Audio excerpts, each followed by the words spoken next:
dream just to be where you are, in a world I can see where you are, though you are meant to be. Wish you're here next to me, where you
dream just to be where you are, in a world I can see where you are, though you are meant to be.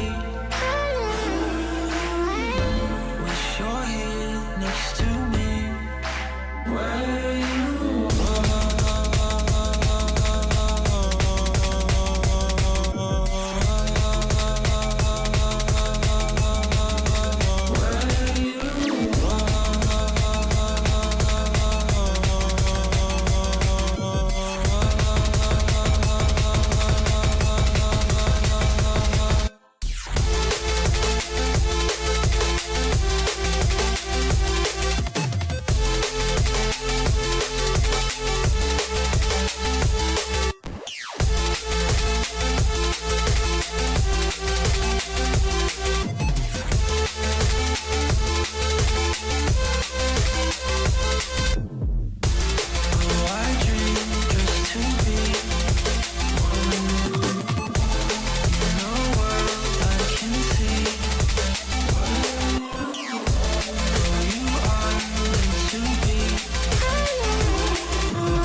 By the end of the day, we will crown ourselves a champion for Uni Rocketeers Spring 2026. And we already know one thing for certain, as it always seems to be when we come down the home stretch. We're guaranteed a German versus English grand final. Dr. Bowman have already guaranteed their 4th straight appearance in the grand finals, but we still got to figure out who will line up on the other side of the pitch. If Roehampton are going to want to do their 3rd straight grand finals and defend their back-to-back crowns, they're going to have to run the field. 4 straight best of 7s, including a back bracket reset if we're going to see a three-peat. And if it's your first time through, or maybe it's been a minute, what up, what it do? I'm your boy Q, and I'll be your host along the way. We got a packed desk. I got Pig and Rhino back as they've been along with me throughout the course of the last 3 days, but I had to make some calls to make sure we got some German representation, and luckily enough, my homie Mocked Fish is able to move some things around his packed schedule to join us today. Mocked, I think the last time I had the pleasure of working with you, I think we were actually crowning a champion last spring. It's good to see you, brother. How you feeling today?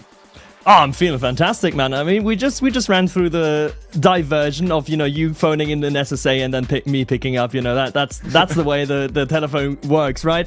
But no, I'm happy to be here. Obviously, unfortunately, a little bit busy yesterday. Couldn't join for playoffs day 1, but I always knew my boys could do it, right? I didn't need to be here for the first day of players because just look at the bracket. Look at the dominance from the gaming owl. Look at the dominance from Zedo, Green, and Pindroy. They are just too good, man.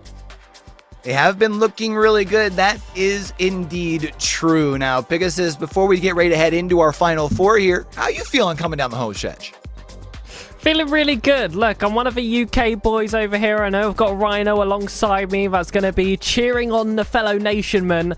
And come on, guys, we've got 3 chances here. There is only one of them. Surely that force is going to be enough. But in all seriousness, Dr. Bowman have looked ridiculously good. Of course, Roehampton were having those issues during those series in terms of their internet. Hopefully that's all fixed up today for the sake of competition. I mean, if Dr. Bowman can still win on top of that, then they are going to be deserving of that top spot. But there is no doubt in my mind that they are the strongest team to look out for today regardless.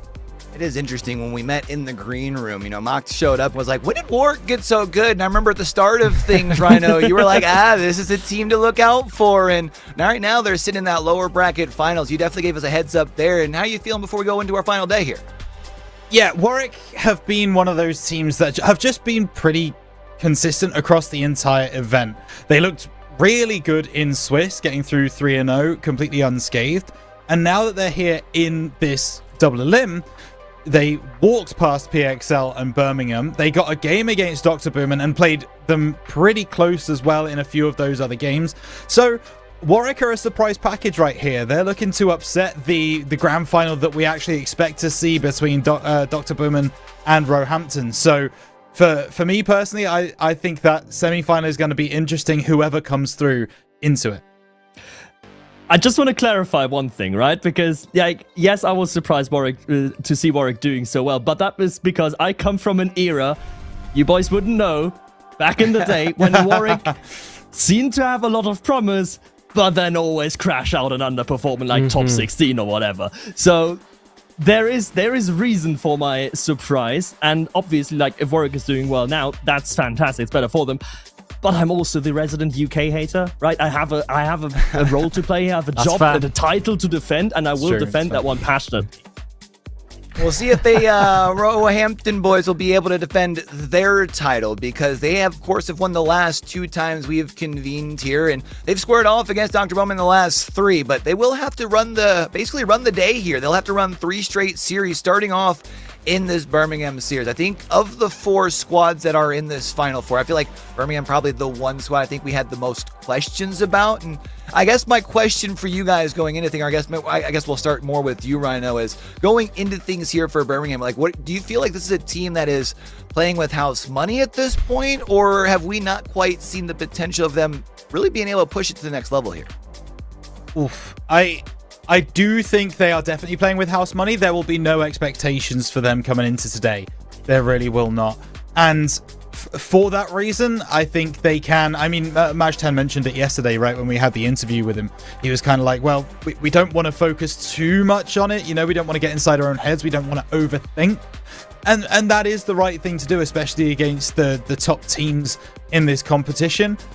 I think it's going to be a matter of go into that game one and kind of feel your way into the game. You don't necessarily have to win game one, just feel like you're playing the game that you want to play. And then that breeds confidence and that builds you up in the rest of the day. So game one's going to be a difficult one against Roehampton. If they can just settle down a little bit, I think they'll be fine.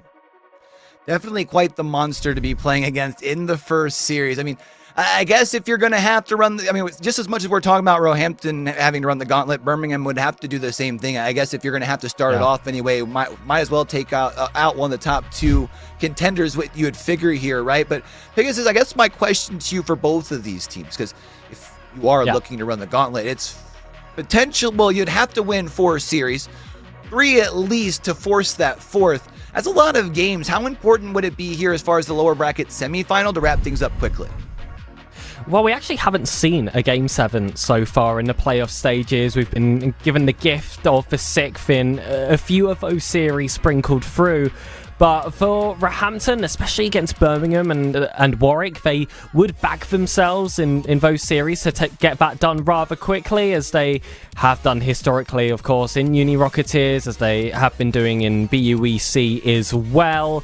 And with all of yesterday's drama coming into today, they'll have that bit of fire in their belly. It's not their first time having to make a lower bracket run against Dr. Boom, and so they'll certainly be up to that task. And like Maj10 said himself, Roehampton are the clear best team in the UK, and there's a high chance that is showed yet again. Although Warwick, I really liked the way they fought against Dr. Boom, and I hope they're keeping those same flames for when they play potentially Roehampton in that lower finals.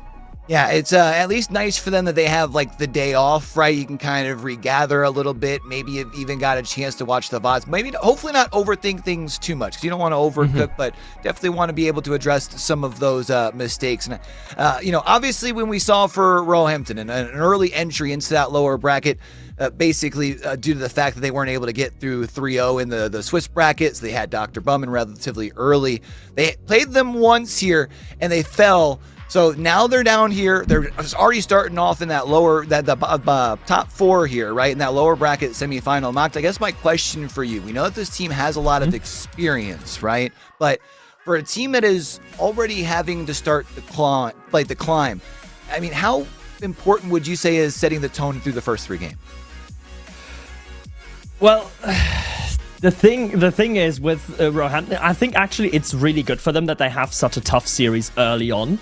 Against Birmingham, which, back in NSE in the winter semester, or in the fall semester, they finished in 3rd. So this is technically the UK number 1 versus UK number 3, which means that Roehampton have to be on it right from the get-go, and then perhaps get a little bit of a breather during that Warwick series. Yes, Warwick is not to be underestimated, but Warwick, I mean, they weren't part of that top 8, for example, in NSE. They are having a good run, and obviously they are rising to the task, but it's on paper at least a bit of an easier series, maybe a bit of a reprieve before the final. So if I'm looking at Roehampton, I'm like, yes, it's a long day, yes, it's going to be a long road, and endurance definitely going to be a big part of it, but I don't think that endurance is going to be as crippling as it could have been if, for example, there was another team of Boomhan's caliber or Birmingham's caliber waiting in that 3rd place match. Instead, it's quote-unquote just Warwick that is waiting there. So for me, endurance will be a factor, but I don't think it's going to be too big a factor. And as you say, Q, there's a lot of experience on that roster, right? Arrow is making regular, very close runs to EU main events at this point. Risen and Stat are slightly less good, and I think that's the correct way to phrase it. Slightly less good than Arrow, but this team, it's got the experience, it's got the endurance. So. And honestly, I don't really think it's going to be an issue until that grand final bracket reset. We'll see if we do get to that bracket reset, or if we get into that grand final, that bracket reset is going to be necessary. Of course, that is the beauty of getting through in that upper bracket the way Dr. Bumman did. You do have that nice security blanket there. But speaking of work, is again, Rhino, I'm going to keep coming back to you. You're the one I feel like who gave us the biggest heads up on this squad. While we're looking at the playoff bracket here, I feel like usually when you look at the Final Four, generally a lot of people try to see that as, oh, that team that's in that lower bracket finals, that kind of is your 2 squad. Do you kind of feel that from what you've seen from Warwick through the course of the last 3 days, or is that more of the benefit of being on the opposite side of the playoff bracket from Dr. Bowman and Roehampton, who did have to meet in that upper bracket semi? It would be so easy to say it was the latter. It would be really easy to say that, Warwick didn't have to play Dr. Bowman or Roehampton to get there, therefore they're kind of in that spot, not on merit. Look at the results. Look at the scores. Warwick got a game against Dr. Bowman. Roehampton didn't. They weren't able to get beyond that squad. So in my head, there is actually very good reason to believe that Warwick are arguably certainly the second most informed team in this competition. You go back to Swiss last week, it was 3-0 for Warwick. They have been lights out during this competition. They've been playing incredibly well. I've been really impressed with them. And I mean, if we do get to finally see the Warwick versus Roehampton match, I think it's much more of a discussion about who's going to win that game than it maybe ever has been before. The 4 players from Warwick, sorry, because they were using a sub at the end of yesterday as well. They have all been playing incredibly well. They're playing very nicely together. I really like the makeup of that team. I'm not gonna lie, I almost forgot that they were playing with the super sub yesterday in that winter bracket final. Yeah, and then they did look pretty darn solid. I know the Warwick squad, generally their B team has been pretty darn dominant from my understanding. But I guess my question for you, Pegasus, is from what you had seen in that series for Warwick in that upper bracket final, now going to be essentially waiting for the winner of this next series. I mean, what did you? I guess my biggest takeaway is, what did you see from them, despite the fact they walked away with the L, right? I saw a lot of fight. I saw a lot of, I don't want to say blind confidence because that feels a bit harsh, but to an extent, you do very much have to ignore the nameplates of your opponents when you're playing a team like Dr. Bowman and Roehampton. And they just had that spirit about them. They were just going to go out there and play Rocket League no matter who was against them, no matter who their roster even were in the first place. And I really like that aspect of them. So if there were any team on this table that could cause that upset, I do favour Warwick in that regard over Birmingham. Though how they play head-to-head has already been tested in NSC. They actually went the full distance last time, but if I am actually shaping up how they're going to play versus Bowman or Roehampton, Warwick just look the stronger team, and they've got the form to back it up as well now. Before we really dig into this first series here, Mock, I guess one question for you, looking at the playoff bracket of what we have left. We know you're the Dr. Bowman. You're the conductor of the fan train over here. Have to be. If there was a team that you want to see at the end of the day in that grand final, of the 3 that are left, who is it? I hate that you just qualified it with of the 3 that are left, because otherwise I would have said Arcada. Simply because I love the Finns, and I would have loved them for them to go further in the bracket. But I mean, I think the grand final, it has to be Bowman versus Roehampton. They're the two teams that have the scholarships. They're the 2 teams that are designed to dominate, designed to win collegiate Rocket League here over here in Europe.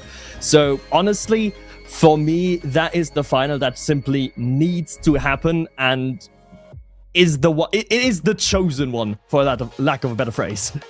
Feels like it's what we're all waiting for. Do we get there is going to be the real question. Looks like we got a few things going on in the background, so instead of us here waffling on your screens for a few minutes, we're going to take ourselves a quick break. That gives y'all a chance to grab yourselves a quick schnickety snack before we get into the action. Maybe grab yourself a drink. Make sure you're plenty hydrated, because when we get back, I anticipate that our teams are going to be bringing the heat. But for now, we're going to send things off to a break. We'll be back with our first series here in a bit.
All right, quick break, and we're back at it here, and we are getting ready to take to the pitch for our first series of the day, as we do have Birmingham versus Roehampton just about ready to kick off. So I guess we might as well just go ahead and roll right into our predictions here. Something to keep in mind, since we did have a couple things going on in the back. Roehampton's already halfway through their disqualification timer, so if there are any technical difficulties, that does count against them here. So something to think about as we head into predictions. But Mock, we'll start with you.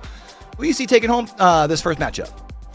I feel like all you need to do is look at the color of my polo, and you can hazard a guess as to which team I'm picking. I am on the orange train for today, at least for the first series. I'm going to go with Roehampton. They're the British champions. Yes, Birmingham will give them a fight, but I don't think Birmingham can surpass them. It's going to be 4-2 for Roehampton.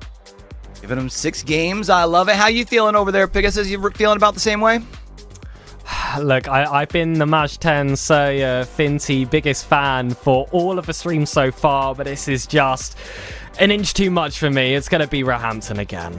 Roehampton again. Oh, all right. So that means I'm looking to you, Rhino. Yeah. Please help us. Don't sweep the desk. Who you got here? I'm gonna help you, Q. I'm gonna help Yeah? you. Let's All go right. for Birmingham. All right. I didn't mind what I saw from them yesterday, but I think when we're talking about preparation going into today and how they're going to face this challenge, it's a David versus Goliath battle. But in this occasion, I think David remembered his rock and he's got his slingshot ready. Give me Birmingham. Let's go. What's the game plan then?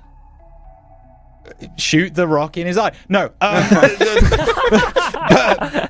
Birmingham, they again, this is a matter of trying to unsettle Roehampton. They need to come out swinging. They need to get a lot of field domination early, and they need to be playing in Roehampton's half. Make them really worried, make them come off their own game. If they can do that, they can take home the dub. Mark, do you know what? I'll pass it over to you to give me a game plan for Roehampton here to make sure they get started off on the right foot. Shoot more goals than your opponent. That's as sophisticated as it's going to get. I like that. we'll wait for everything else in game. I like that. It is indeed going to be time. I do got to say, though, I think I got to roll with Big and Mac here. I think it is going to be Roehampton. I think Birmingham definitely give them a chance to be able to put up a fight here. How many games? I'm not really sure. Maybe 6, 7 games. But, fellas, as I'm sure we could yap all day, but there's only one way to figure out who's going to advance to play Warwick, and that's out on the pitch. Can Birmingham deliver the best for the Butlers here at the Uni Rocketeers event, or can Roehampton start their run back to the grand finals? It's the lower bracket. Let's get down and do what it do.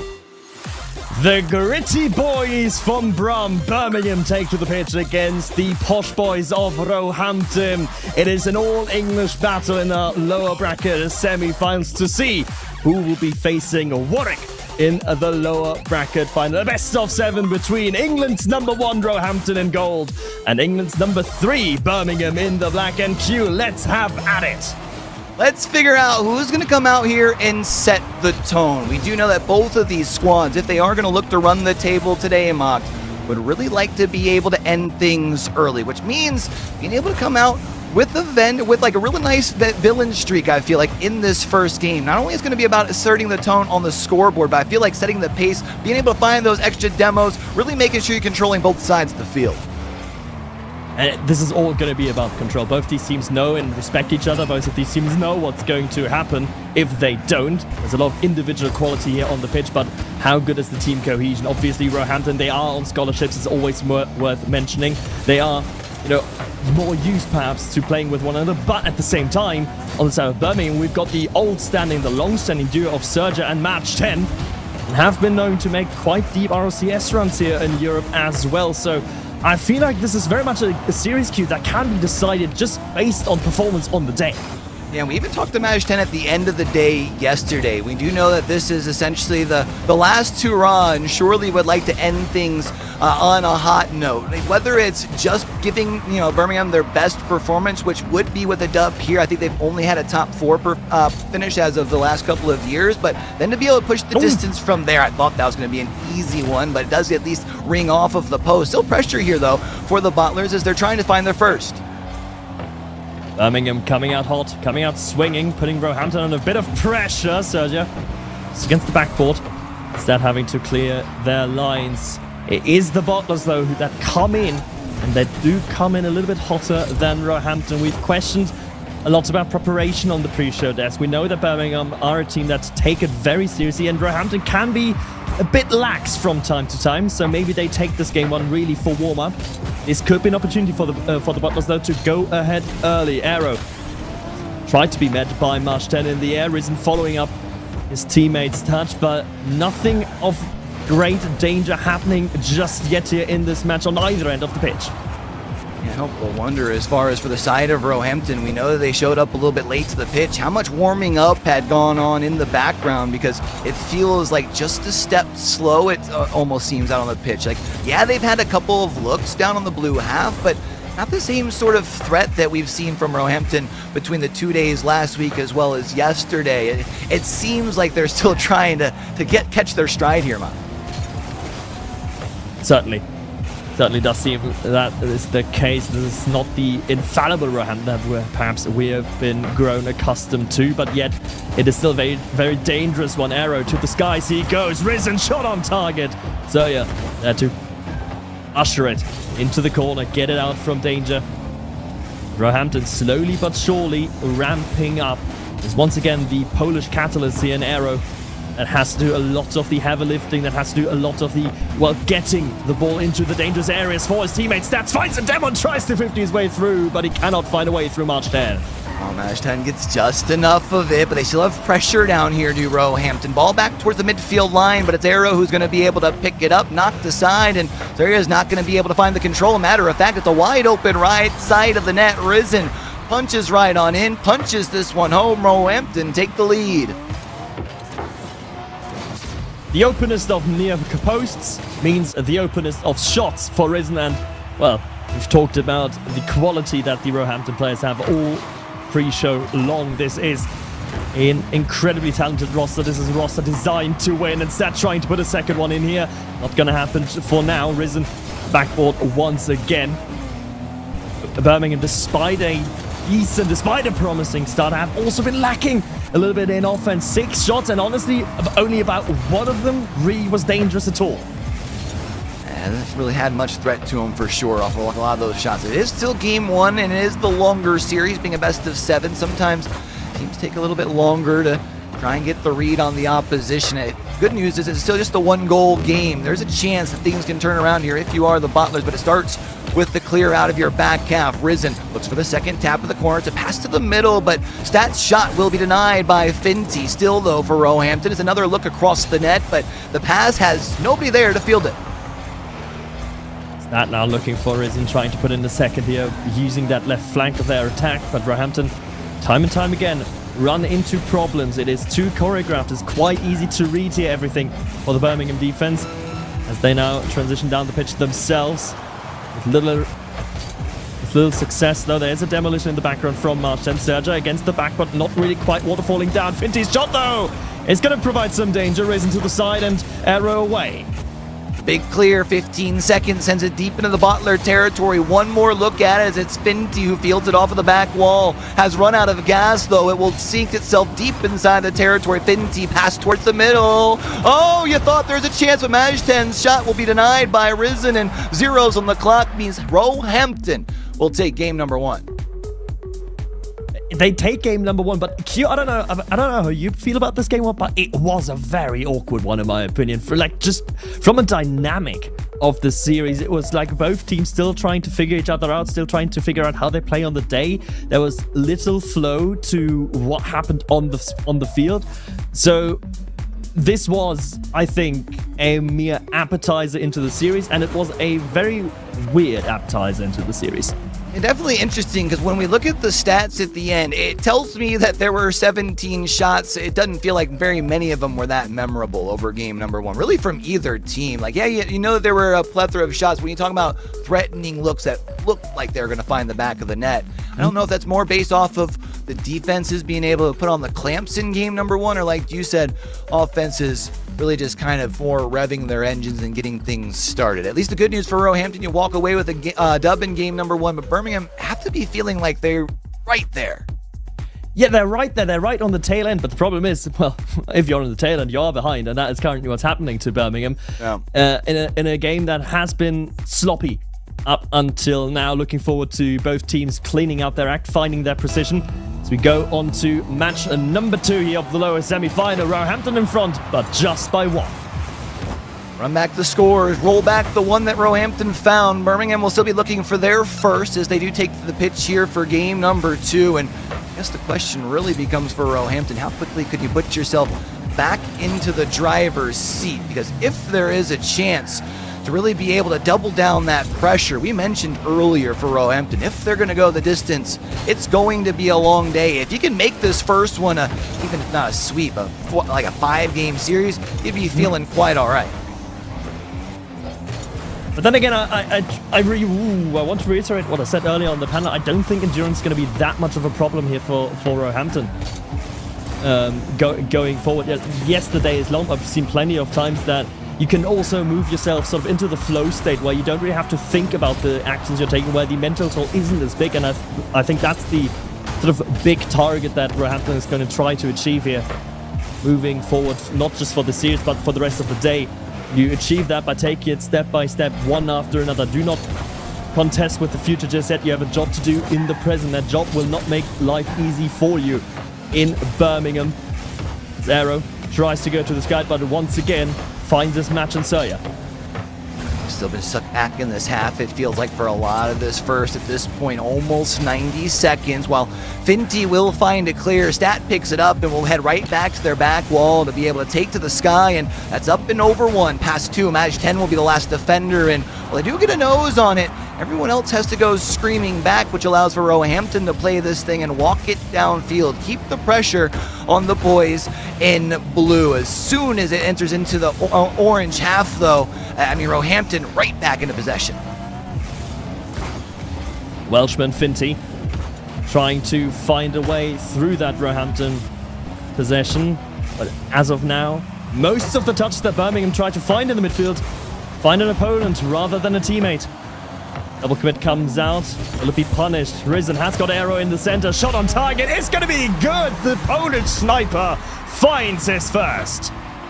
Puts it right on the mark here. I'm not exactly sure on that defender that's sitting on the backboard. Are we turned around, or just can't get there in time? Tries, but that's one you surely want back as a defender. That does allow for Roehampton to get that little sense of relief having the lead. However, Maj 10 quickly finds a response right off the kickoff, and all of a sudden we're knotted back up at 1.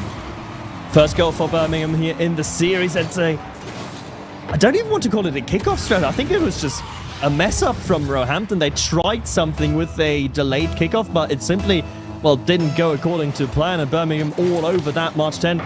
First goal here for the team from Brum. The Brumby boys certainly doing well to score there first after 7.5 minutes of game time.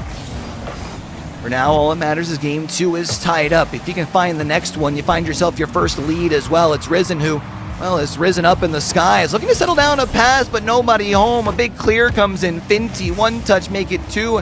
Not quite going to be able to find the handle, though. It allows for Roehampton to go right back onto the attack in the blue half. It's knocked aside. Finty looks to gather it, but Risen knocks it away, and that shot rings just a tad bit high. All of a sudden, it gives the green light for Roehampton to try and push forward for this second goal. However, another save comes across. Finty trying to quickly turn defense and offense to the clear. Still fairly sloppy as far as accuracy is concerned from both teams, but you can see the game speeding up rapidly. We are moving to a more distinct level of game pace, with both teams trying to outspeed each other at this point of the series, with Finty now going to the skies, met confidently by Risen. Stat One touch, two touches out of his own half. Finds a third one even over Surya, and there's shooting opportunity now for Aero. This needs to be 2-1 for Roehampton, but it's not. The shot placement woeful, and Surya's save is really good to top it off.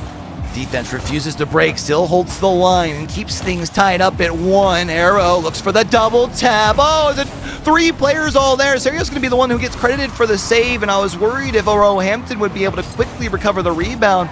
Would there be a chance to bang it home? Instead, it's a little delayed, and now, as a matter of fact, it sends it down the opposite way. One look, and all of a sudden it's Roehampton counterattacking the counterattack, settled down by Aero. Is that just in front of the net? At least enough of it here from Surya to send it aside.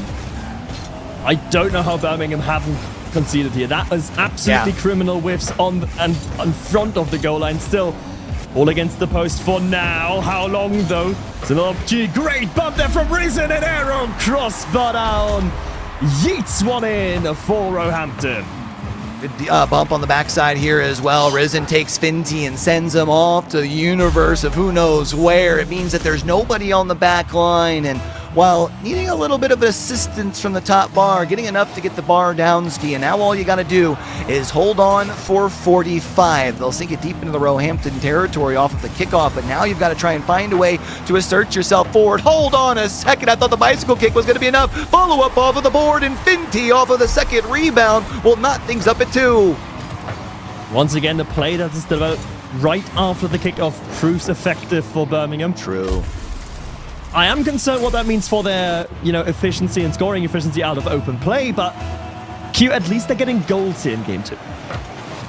Your ability to respond is important, but you also have to be able to throw the first punch. This is Championship Thursday after all, and whether it's against Roehampton or maybe even later on in the day, if you find a way to come back in this series, you're not going to want to always be playing from behind.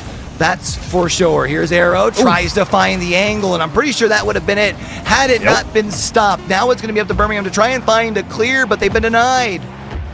That certainly would have been the go-ahead goal here for Roehampton, but Aero trying to wreak havoc on the blue backside. Stat into the sky he goes. What can the stat man do? He's nothing.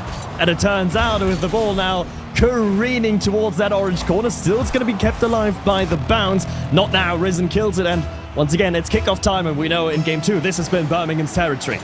See what they can do off the kickoff here. They'll at least get the possession. Can you find a way to make a move towards the net? Finty, the pass across, and getting there just in time is Aero from the right side of your screen to the left to be able to deny that early goal.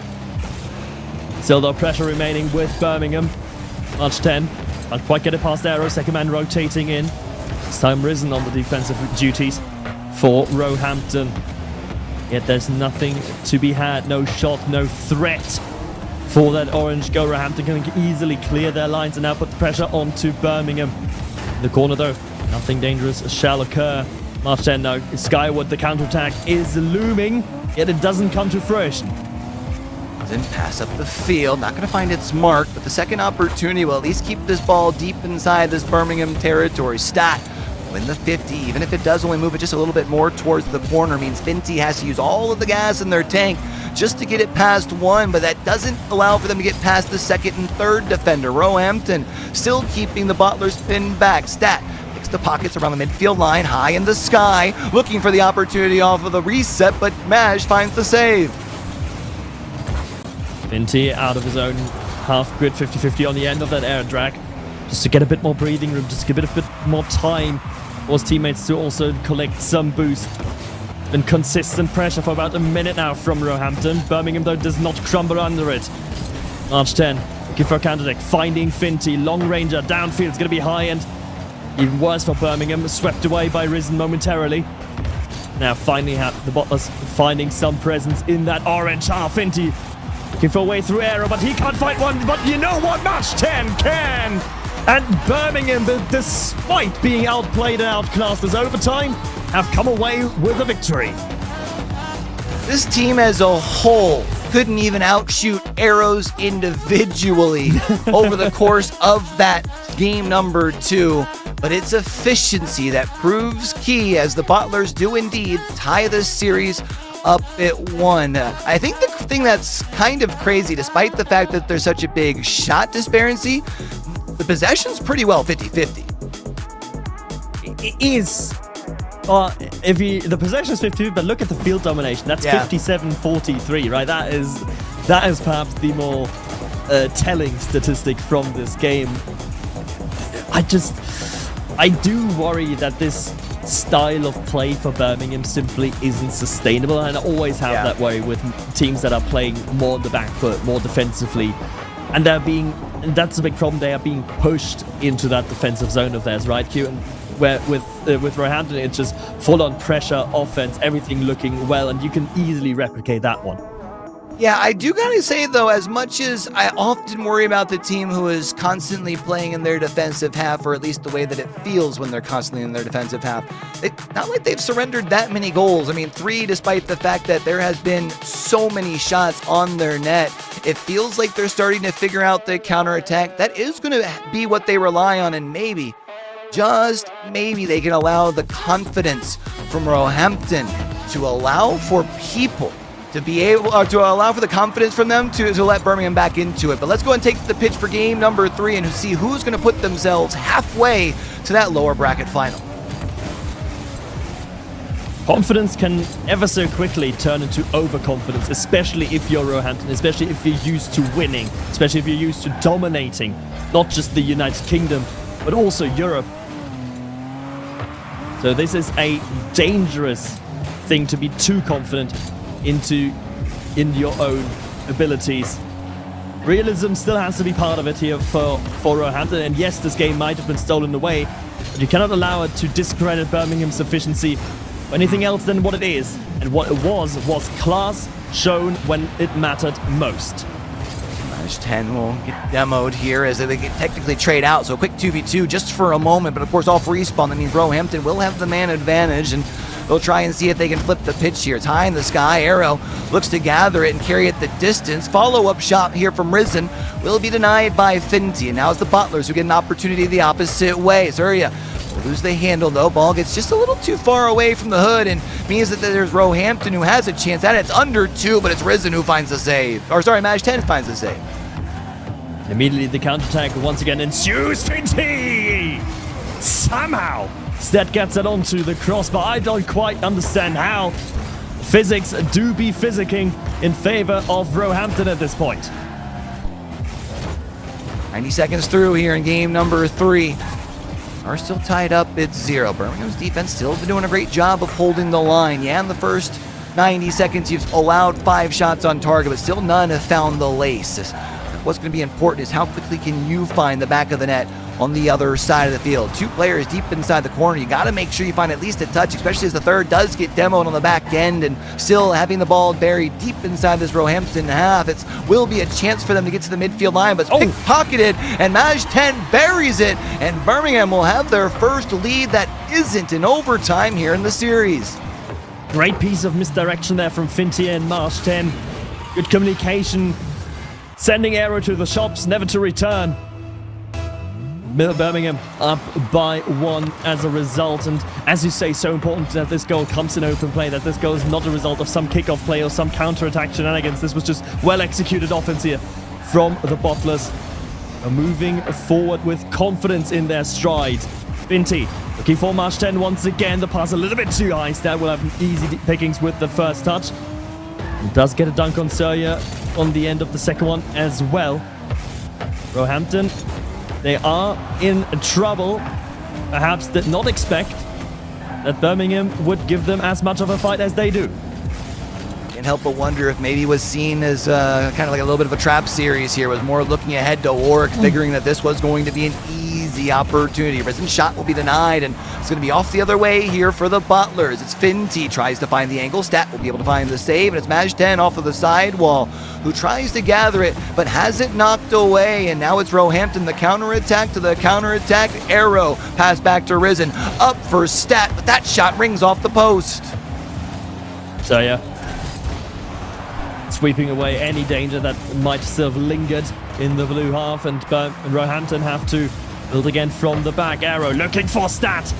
You can't quite find the angle. Now there's the counterattack. Surya past the last, and the open net follows just in time. 2-0 in favor of Birmingham. Birmingham will have their first lead that isn't in overtime here in the series. I can just hear my two buddies. If you're going to push it to third, you've got to hit that one. I always find myself swinging and missing. That's a tough spot to be in as a defender, especially now as all you can do is look back and watch as you find the lead doubled down on the opposite side of the scoreboard. There's still time to cook. I mean, 95 seconds is a lot of time in Rocket League, but Roehampton really have to step up the pace.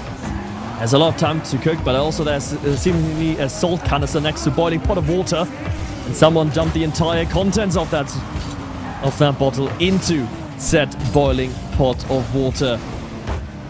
The cooking is not tasting well right now from Roehampton. Birmingham is easily able to deal with all the threats that are emerging.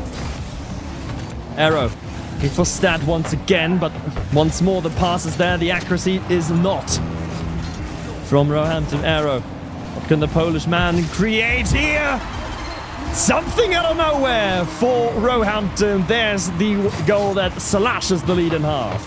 An easy way to be able to buy some space is just to send somebody back to the respawn. It's a big demo that opens up space on the right side of the field. It allows for Roehampton to maintain the possession, and like you said, they take the lead and cut it in half, but they still have to find a way to take this pressure out on the pitch and moving on over to the Birmingham side, because despite the fact the Bottlers only have 3 shots, it does feel like they've really been able to slow down the Roehampton offense. That still was a sloppy goal to give away from Birmingham. I feel like March 10 saw some ghost, maybe had too much respect for Arrow, expecting a heavy shot to go in, and then was flabbergasted by the slowness of that shot. And I mean, Birmingham, they're known as the Bottlers for a reason.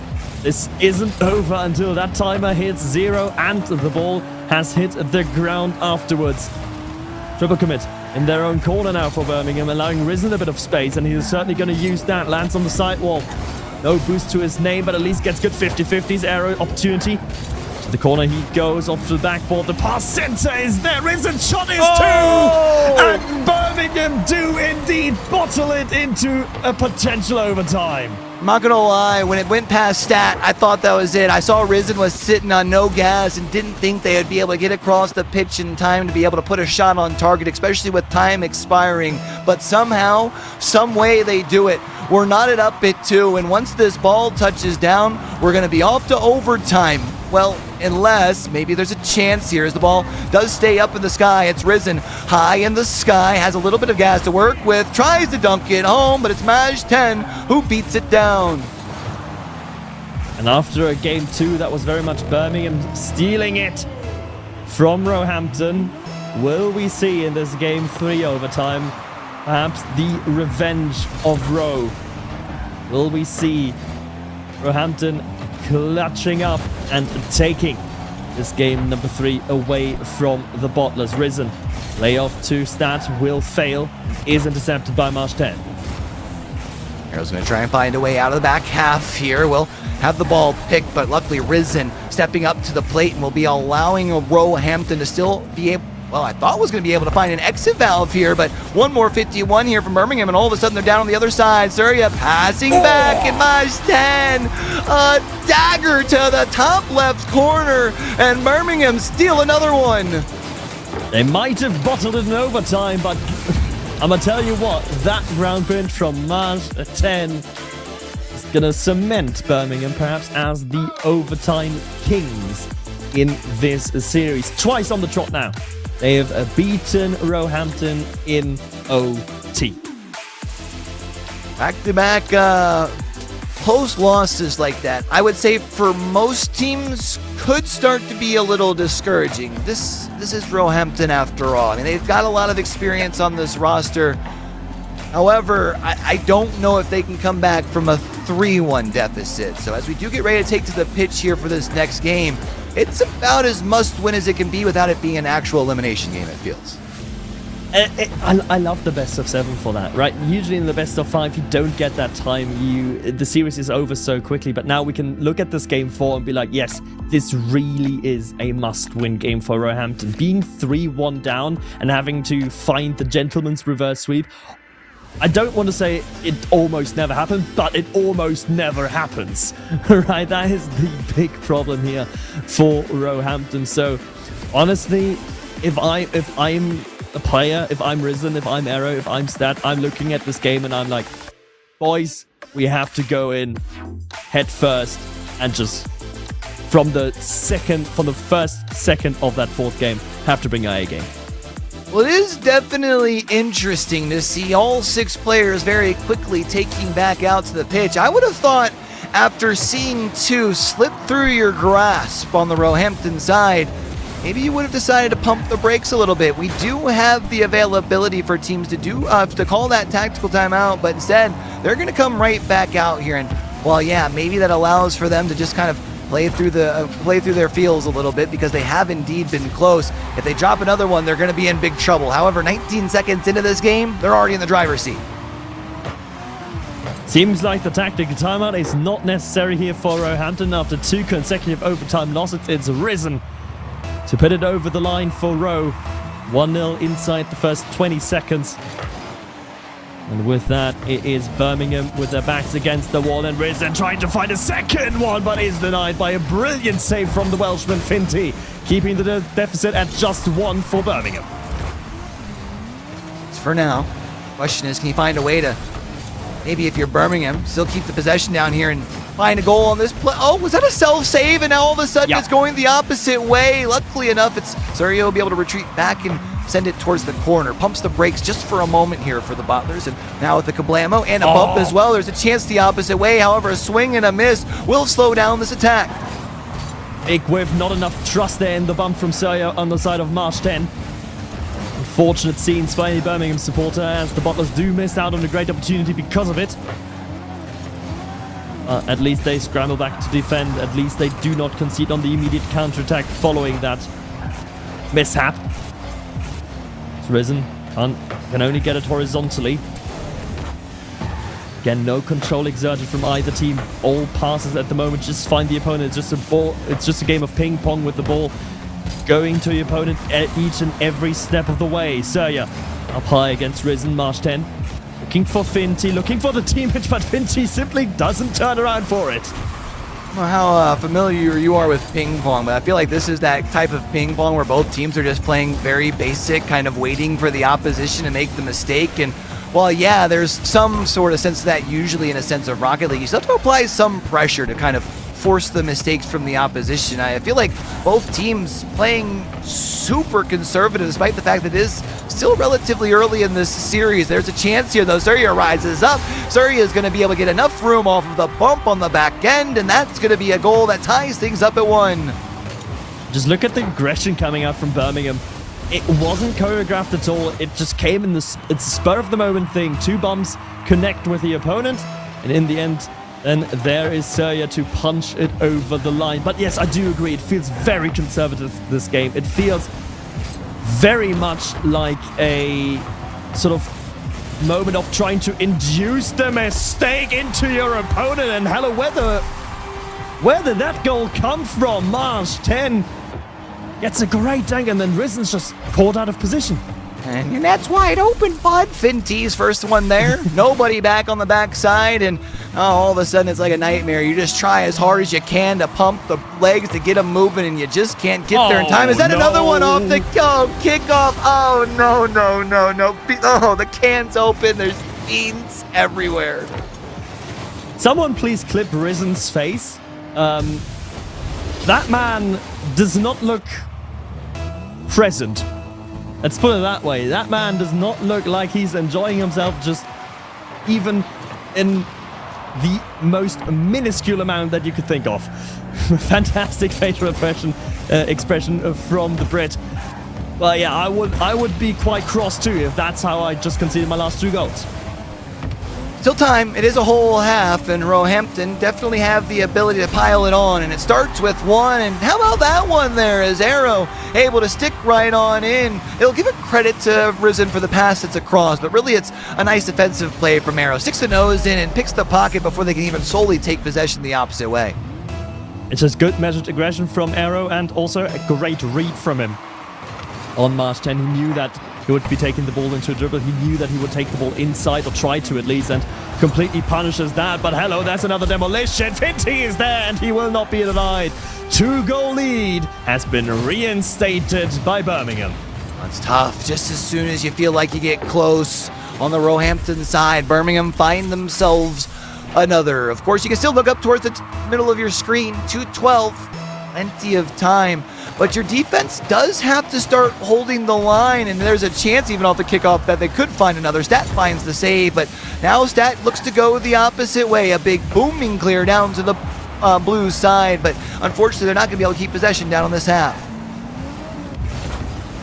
The big question here, Q, is when did this game descend into chaos? A game that both of us have described as very conservative in the opening 2 minutes has just completely flipped on its head, with Birmingham coming out the better of this chaotic past 90-second, I'd say. Roehampton is being left scrambling, trying to find a way through that blue wall. Blue wall is ever steadfast and is erected very sturdily indeed. Might kind of be like that whole thought process of like once one person starts ball chasing, everyone starts ball chasing. Once one person starts getting chaotic, the whole lobby starts getting chaotic. It feels like that's really what started unfolding over the course of the last 60, 80 seconds or so. And really, the Bottlers continue to pile it on. They now find a fifth, and I mean, you can just see on the right side of your screen, Roehampton is just not feeling it right now. Looking incredibly dejected are Roehampton, and let's not forget, each and every time, well, it was 3 times, but each and every time that these teams have met, Roehampton has been coming out on top. In fact, this is the first time that Birmingham have even been putting in 2 points in a series past Roehampton. They could be going on match point here. It is an all-time best result for Birmingham. Of course, a cherry on top would be to finish it out now in Game 5, because quite honestly, this Game 4 is done and dusted. Yeah, they've seen a top 4 before, but if they can take down Roehampton, their first top 3, and to do so by taking down the back-to-back chance and have them feeling really good, and maybe even feeling like there's a chance you can take down Warwick in the next round as well. Trying to add to their tally here in the final 20 seconds. Match 10 will be denied, but they're still playing ruthless over in this orange half, meeting with that extra pressure right around the midfield line, making sure that Roehampton have to earn every bit up the pitch. Even in a late game scenario, nothing comes for free. Denying that one here is Maj 10, taking it the opposite way, burning the last couple of seconds, and it's official. The Bottlers will be the first team that's on series point. And who would have seen that one coming, eh? Well, apart from Rhino. I mean, that Apparently man he knows just knows ball. more than us. I mean, he had to earn his title back after having a rough day yesterday. I figured when he called the upset, I figured there was a good chance. I'm not gonna lie. Yeah, I mean, sometimes even the blind chicken finds a little bit of food to eat on the road, I guess. But yeah, it is. Sorry, we just seen the reaction from Rhino in our cameras. But yeah, it's Birmingham that is genuinely looking like the team that is mentally present, whereas Roehampton sort of is not really there. It feels to me it's a very weird one. It's a very weird one to say, because obviously they're physically here, but mentally Roehampton have seen a bit checked out, I guess.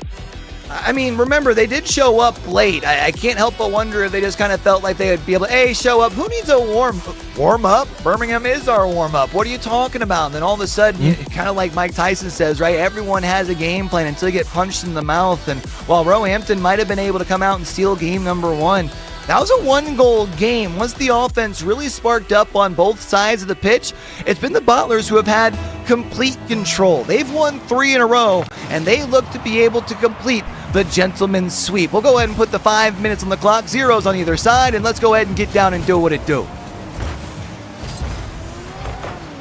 Let us wait and see.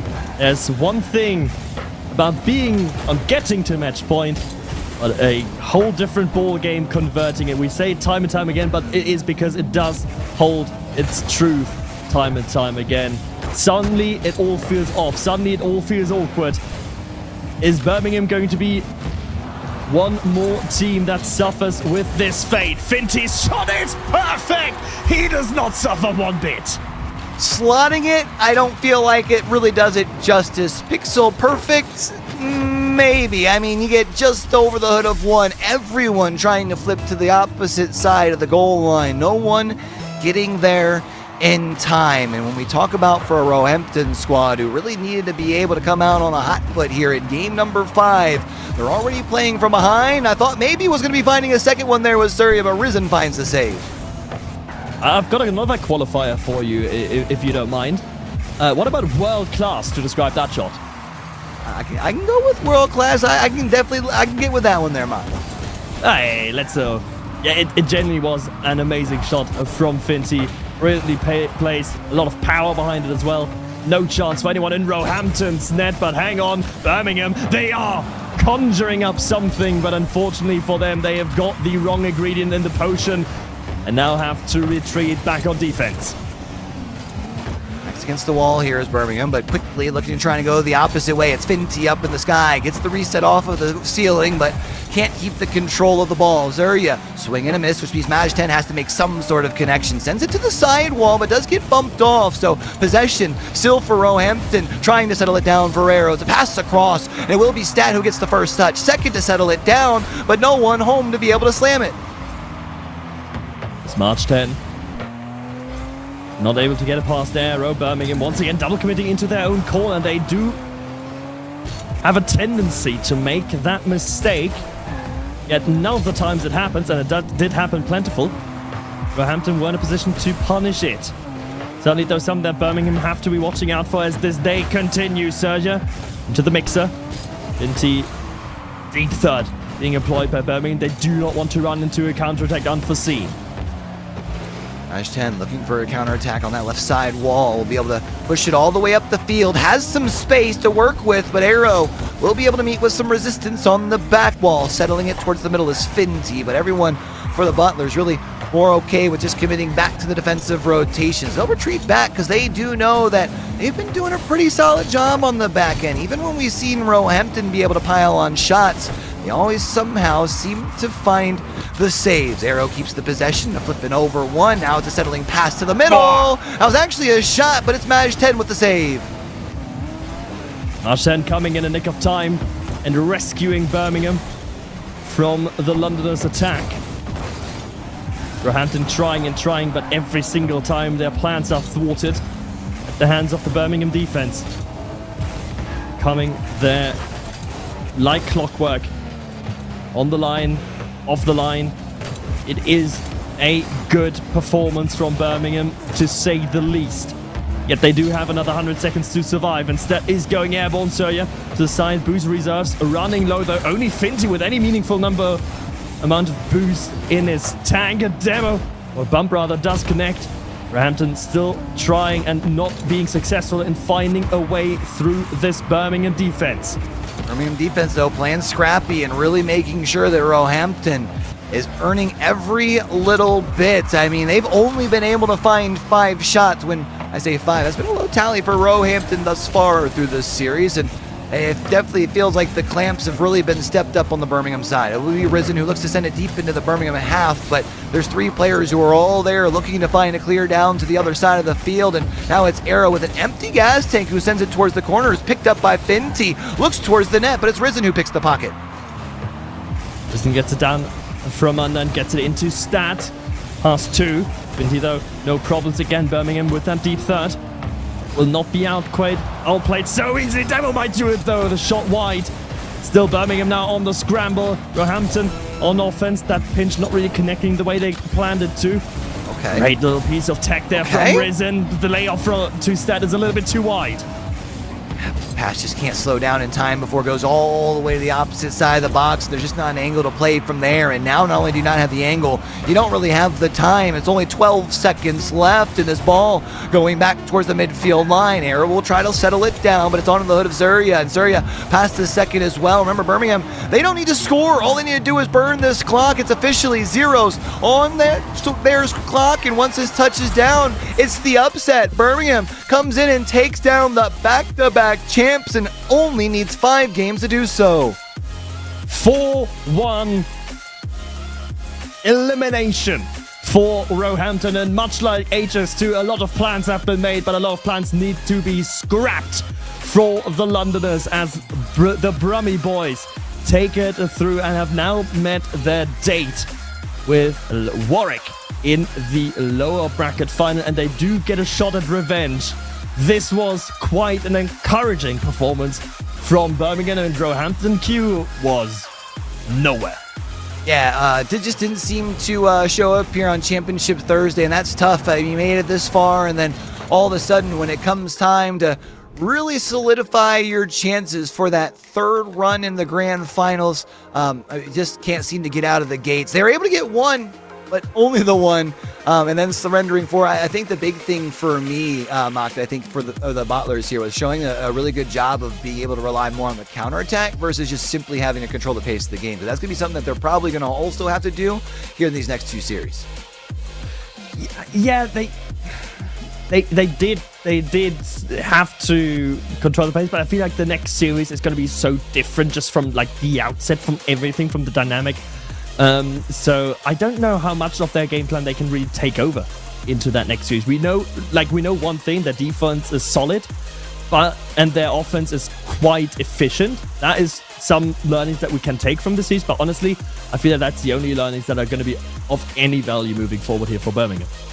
Well, we said for either of these teams, they would hope to try and wrap things up quickly in this lower bracket semifinal, and Birmingham were able to do just that. 4-1 to advance, and now they'll see between them and Warwick who will be moving on to face Dr. Bowman in that grand finals. A quick break here to allow for Birmingham to get a quick little breather after that big victory, but here on the other side, we'll be moving into that lower bracket final, and we'll be back right after this.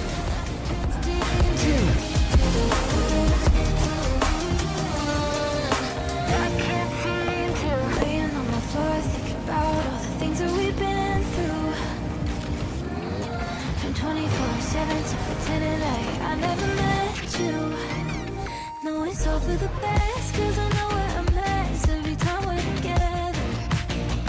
Going out of my mind, and I wish I could lie, tell you that it gets better.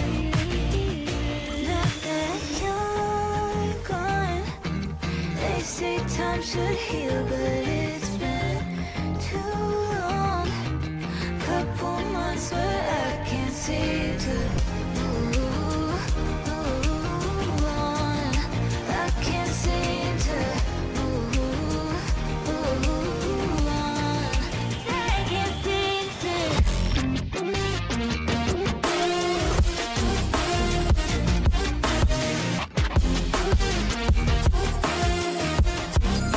I can't seem to. I can't seem to.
I don't wanna lose it all,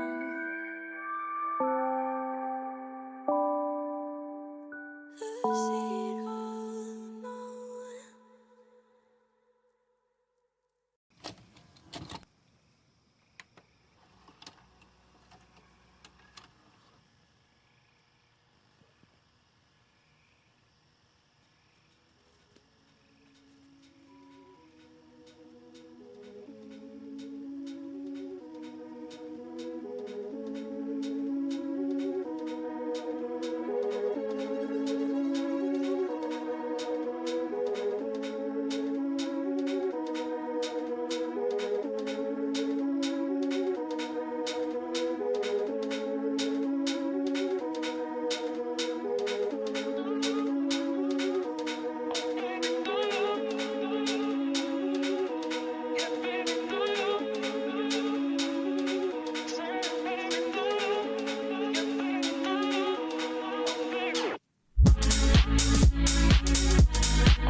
Well, if you're going to start the run to try and go the distance to go from lower bracket semifinals to grands, what better way to do it than starting off and taking down the reigning defending two-time champs? That's exactly what Birmingham was able to just do. They took down Roehampton, but now they will have a bigger challenge on their hands. Now they have to take down Warwick, who has looked pretty darn impressive. And matter of fact, last time these two teams squared off, it wasn't very pretty. Matter of fact, it was a sweep for Warwick in that upper bracket semifinals. Maybe there's little thoughts of redemption moving forward.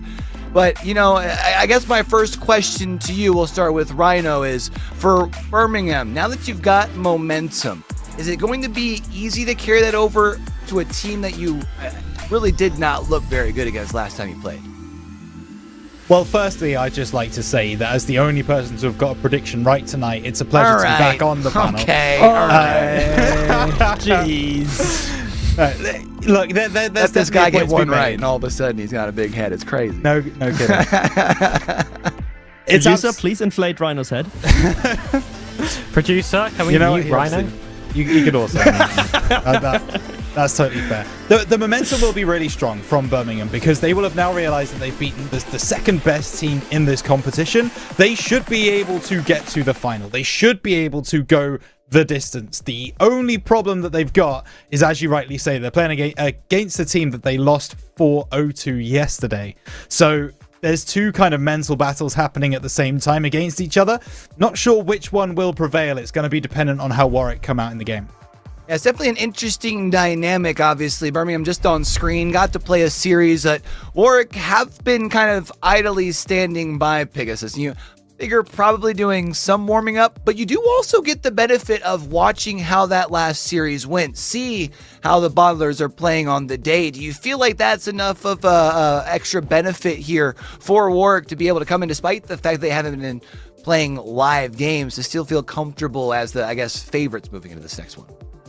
Respectfully, I don't think Warwick care how on earth their opponents are playing. I think they just care that it's not Roehampton right now. I mean, that was their Very fair. expectation. Fair. They thought they were going to play Roe. They thought they were going to have to play Dr. Boomin, and that was just going to have to be their run for the day. Now, you want to talk about confidence, Q? Warwick are going to be licking their lips right now. They've already played before. It was so strong in their favour. They've shown that even the substitute can get involved and they can still compete True. with that game they took away from Dr. Boomin. But Zanino, Jay, units, in terms of chemistry, this was the strongest roster that we saw by quite a large distance when we had the opportunity to cast them on stream. So I expect nothing changes there for them, and if they continue to be Birmingham's kryptonite, then they might have just earned themselves another rematch off the trot.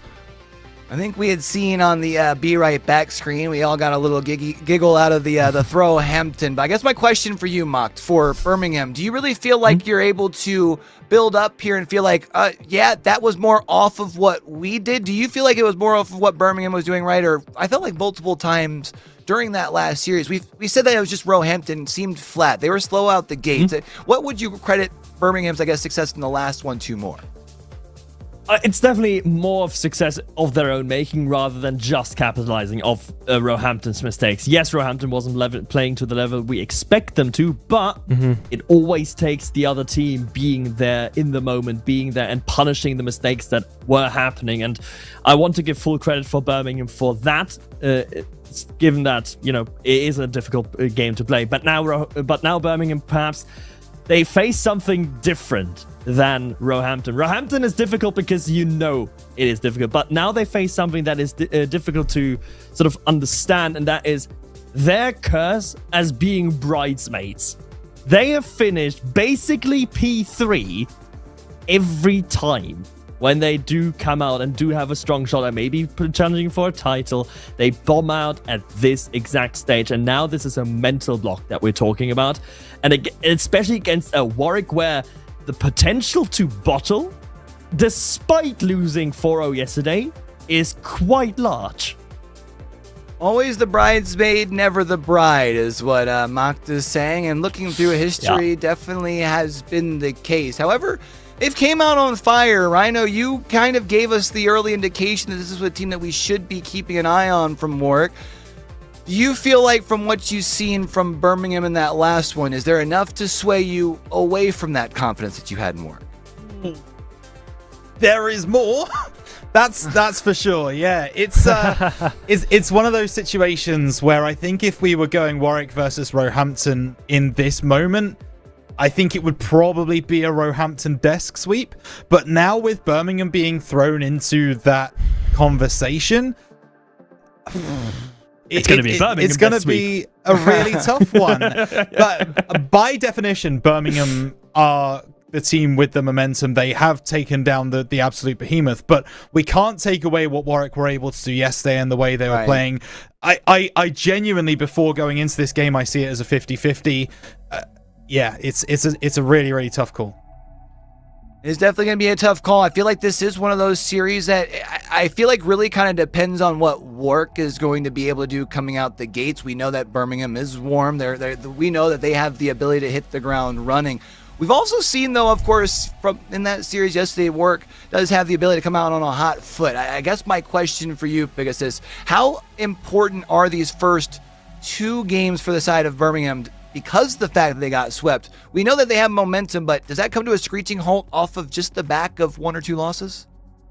Well, Match 10 said it himself that Warwick is a team that's fully based on how confident they're playing. He said that they are one loss away from losing another, so picking up those first two games has the potential to completely shatter Warwick. And I would say that Rhino mentioned that this was a 50-50 game, but not all 50-50 games are created equal. You're taught this in probability. You can have your medians, but you also have your variance. And this is one of those matchups that has a very high degree of variance. I could happily see Warwick sweeping this again. In that same vein, I could very much see Birmingham doing the same. I don't think this is a guaranteed Game 6, Game 7. We've got to see how these teams are playing out the gates. Definitely got to wait to see how teams are playing. I feel like it really could be a wide range of results here. I mean, both teams, I feel like, have the ability to ride the wave for sure. I mean, we just saw that in that last series from Birmingham there, Mocked Fish. But I guess my question for you is, for Birmingham, what do you feel like has to be, like, what does the conversation look like after such a big, I think most of us would call upset, to make sure that they don't overheat going into this next series? Yeah, I feel like the most important thing for Birmingham is just to keep being level-headed. And the good thing in that regard is that they did lose yesterday to Warwick, where otherwise they would perhaps go in as like, oh, Warwick had the Mickey run, they haven't had to play anyone of note, and the first team of note that they played, they've lost quite convincingly too in Dr. Boomer in that upper bracket final. But now, given that Birmingham has lost to them yesterday, they are acutely aware of how dangerous Warwick can be. So there is less of an incentive or less of a reason for them to get big-headed, less of a reason for them to think already about the grand final against Booman and really focus on the task at hand. Because I might come from a time where Warwick always bottles, but this is the Birmingham Bottlers we're talking about, so who knows? I'm very much with Pick in that regard, though, as in the variance is quite high. I could also very much see this go 4-0 to either side, depending on momentum. Yeah, I mean, I feel like the swings definitely have the potential of being there. I would really like to see this one be a barn burner, of course, but I do feel like, especially when you do look at Birmingham, they, obviously already had to take down Roehampton. If now this becomes a long series, then all of a sudden, even if you come out on top, you're going against the number one team. You're having to not only win one, but two. So I feel like important for this Bottler squad to win it quickly. I don't know if I would put the same stress on the opposite side of the field for Warwick, right? This is their first series on. Even if it goes 6 or 7 games, you're feeling pretty solid, because the only team that has been able to really give you much resistance, well, they're already waiting in the grand finals here. So I guess before we do move into predictions here, a question for you, Rhino. We know that these teams have had time to be able to kind of look over their mistakes from yesterday. There were, I think when we saw the scores, there were a couple of closer games. Do you feel like you put very big weight as far as how that series went, or if you're a team that lost 4-0 but have all of a sudden caught your momentum, do you feel like maybe that's just one that didn't go your way? Shots weren't rolling, right? I think it's new day, new mindset. I don't think either of the teams are going to be thinking too much about that sweep yesterday. There were so many games played yesterday to even get to this point. So I certainly think for Birmingham, it's going to be, have the mindset of a goldfish, 10-second memory, don't even think about it, right? You've got that Roehampton win under your belt. That's what you should be focusing on. And for Warwick, the focus they're going to have is, well, yesterday we came out and gave the top team in this competition a real run for their money in the upper bracket final. So they know that if they play up to their standard and the standard that they had yesterday, they're going to also present probably their best look that they possibly can. And that's what it's all about. As long as both of these teams play to the top of their ability, we're in for an absolute barnstorm. Hoping to see the barnstormer here indeed. I guess we'll as far as getting ready to see, I see we have one player who's got some potential ping issues, which could potentially spell some trouble over on that Warwick side of the pitch. And this is the repeat matchup, right? There is going to be obviously some things for us to really be able to lean on into. But while we do get things figured out in the back, instead of us riffing here again, how about we send things off to a quick break? We do apologize for that here, folks, but we want to make sure that we can get things squared away and make sure that we bring all the action to you guys on the other side. Don't go nowhere. We'll be back right after this.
feel this tide choke my neck and I just wonder why I'm buried in a suit I'd never buy, a suit I'd never buy.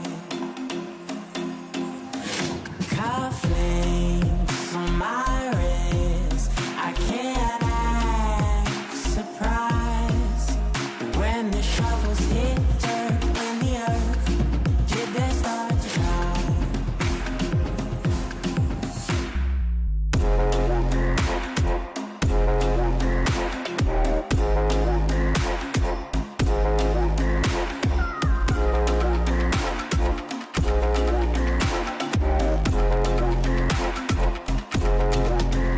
Since I was 17, I've been looking for a place to make me be complete. I've been looking all alone out there for anything to make me feel alive. Bring me back to life.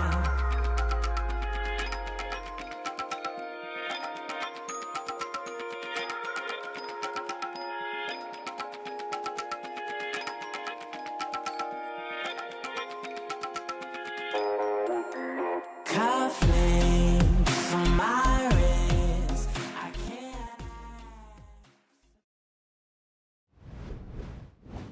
While the teams may be a little different heading into this next matchup, one thing's the same, and, well, that's Rhino having that sole belief by himself when it comes to prediction. Not the again. lone one. Wait, what? Wait. No, that can't be right. I see what production's doing here. Yeah. Sitting with Warwick on the end. 3 for Birmingham. We've already got everyone ready to take to the pitch. So how about we go ahead and get down to it? With Dr. Bowman already waiting in the grand finals, we've got to figure out who's going to be representing the English for our typical square off. So will it be Warwick or will it be Birmingham? It's a race to 4 wins. Let's get down to it. The lower bracket final that no one saw coming. It is not Warwick against Roehampton. It is the Birmingham Bottlers once again, proving that if a third place match happens, they are part of the discussions. However, it is now their big day. Can they be the bride instead of the eternal bridesmaids? Warwick stands in their way, and Q Warwick has been looking electric in this event. They have been looking phenomenal, and it was Rhino who gave us a heads up on this Warwick squad on day number 1, and they have been turning up since then. Of course, for both of these teams coming in, they have the chance to be able to earn their school's best finish here in Union Rocketeers just simply by winning this series. So a lot on the line for these two teams, a lot of pressure here as well. I think worth mentioning was a little bit of that delay was due to the fact that Finty, dealing with a little bit of ping issues, instead switches over to the 4G and says, you know what, run it, baby. I love that how that expression is just stuck in time, despite 5G now being the very much the standard for the past 5 years or so. No, in Wales the clocks just tick differently. They are just still stuck on the 4G train. So yeah, but hopefully that does sort of any sort of potential issues. Still, it is going to be something in the back of the mind for the Birmingham players, and that's going to certainly cause problems and perhaps cause a little bit of confidence loss on the side of Finty, with units already moving forward, and Warwick up by 1. Wow, quickly moving on in here is Units, who steps on up from the midfield line, rises up, receives the pass, and says, that's on your head, boy. 2 rise up, neither get a nose on it, and Warwick will strike first. It only took 1 minute and 8 seconds to be able to do so. It's now going to be up to the Bottlers to respond. Birmingham having to respond, but being 1-0 down in game number 1, it's nothing they are not accustomed to. Of course, that last series against Roehampton, Birmingham already down by 1, but now Finty moves through the skies. Finds us matching Zaninho. Up and off around the midfield, though. It's going to be back and forth between the two. Birmingham will send it deep into the Warwick half, and on the sidewall, it is indeed Finty at pass 2, but the shot rings off of the post. Yo, you can't rule one with your own teammate. That leaves only Zaninho in spot to make the save. It's going to be able to do that, but it means more pressure forward for the Bottlers. A follow-up shot denied. Unit's not going to be able to find the clear, and Birmingham really keeping the pressure down. Jay. Now trying to get the ball out of his own half. Warwick certainly pinned down and pinned back to their own back line. Yet again, though, Birmingham is struggling to find a way into the center field, into the area where the danger normally lies. Good demolition there from Jay onto Finty. Units through the sky. Slippery set acquired and used, but only against the crossbar. Warwick show their teeth. Every time they go forward, it is dangerous.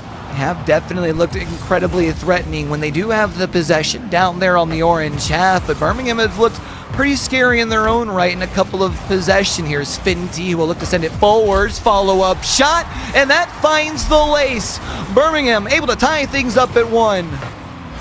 The man on the 4G is Finty with the goal. 1-0, Waterfall down. Zanino can't get to it. Birmingham have successfully equalized and successfully have come back into this series. And this game, this kickoff could have been threatening, but wasn't in the end. Wasn't to be. Zanino now running the counter-attack. Good little layup there into the center to Jay. Units doing a quick little pit stop. That pit stop has been executed quite well by his crew. Jay looks for the shot, Units looks for the shot. Saria's going to be able to find the save, and Units buys a little bit of room with the demo. It will delay the exit here from Birmingham. That's a shot that comes across. Oh, it's just off of the bow. Zanino will be able to gather it. Pass back to Jay. Looks for a second opportunity. That one denied by Surya, but Warwick still keeps the possession. They slowly walking this thing closer and closer down towards that Birmingham third as they've really been pinned back as of late. That shot from Jay finds the net. And that is it. 2-1. Lead reinstated from Warwick. Units with a miss. But that turned out to be the best fake that could have been for the Warwick players. Now with 90 seconds or so remaining in this matchup, it is once again on Birmingham to find yet another equalizer. Kickoff strategy employed, but to no success. Finty now into the sidewall. Birmingham trying everything in their arsenal to get ahead, but once again struggle to find a way through. Finty to the opposition corner. Jay's going to collect boost and ball. What do you do with it, though? You use most of your boost to get to the opposite side of the field, and you still get your pockets picked by Maj 10. Luckily enough, Zanino is home to be able to find the save. Now Surya looks to settle it down. Maj 10 comes screaming across the box. We won't be able to get a nose onto it, but does raise up on the sidewall and keeps this Warwick squad pinned back. It will be Surya in the corner, who has a whole bunch of gas to work with, and actually ends up leaving it off for Finty. Up in the sky is Surya to try and deliver a shot, but just can't quite find it. Maj 10, great bump down the back line. Oh, but Surya misses. He played for the 50-50, but it ended up being the whifty-whifty. No one connecting with the ball. Birmingham had a great opportunity to slip through the cracks. Now only 20 seconds here. Warwick needing to survive. Jay, skyborne, airborne. Surya intercepts, but to no avail. There's nothing to be gained here for Birmingham. Finty low on boost, and not a great recovery on the sidewall either. Now going to be boomer ball required here for Birmingham. They closing the distance. Surya, that's not a great bounce if you're an orange team player. Nino keeps with it. Maj 10 elongates that ball, stay in the air, but for how long can they do it? Jay sideward, but Maj 10 ready to collect. Birmingham is waiting, is pouncing, is going forward. Surya to the corner once more. The ball is in the dangerous area now. Coming into the center. Surya lay off to Maj 10, but finally the ball hits the ground. It was getting spicy there for Warwick defensively, Cuba. In the end, they've seen it out. And they're able to find a way to get that one down. Props to Birmingham for keeping the fight alive all the way till the end, even long past that zeros on the clock. But I think the big thing for me was the fact that this was indeed so close. I mean, when you look at a lot of these stats, I mean, pretty identical across shots, saves. I mean, really the only difference is the one lone goal that separates these two teams. Well, the one lone goal, and also the one thing that Warwick undisputedly had over Birmingham in this game one, and that is 8-0 in demolitions. And that is perhaps the biggest problem here for the Bottlers. The measured aggression and the bumps, the demos that we've seen against Roehampton seemingly not being able to find their connection meaningfully often enough. We've just seen that one replay of March 10, but that was about it. Yeah, they didn't really have too much, that's for sure. But also their defense, I did feel like, despite the fact that quite a few times having to work as a 2-0 instead of as a trio because of those demos, still doing a good job of being able to hold the line. So let's see if maybe they can keep their head on a swivel, avoid a couple of those demos, and keep themselves up to full strength. We'll get ready to take to the pitch here as we got zeros back on either side of the scoreboard, and we'll get down to it for game number 2.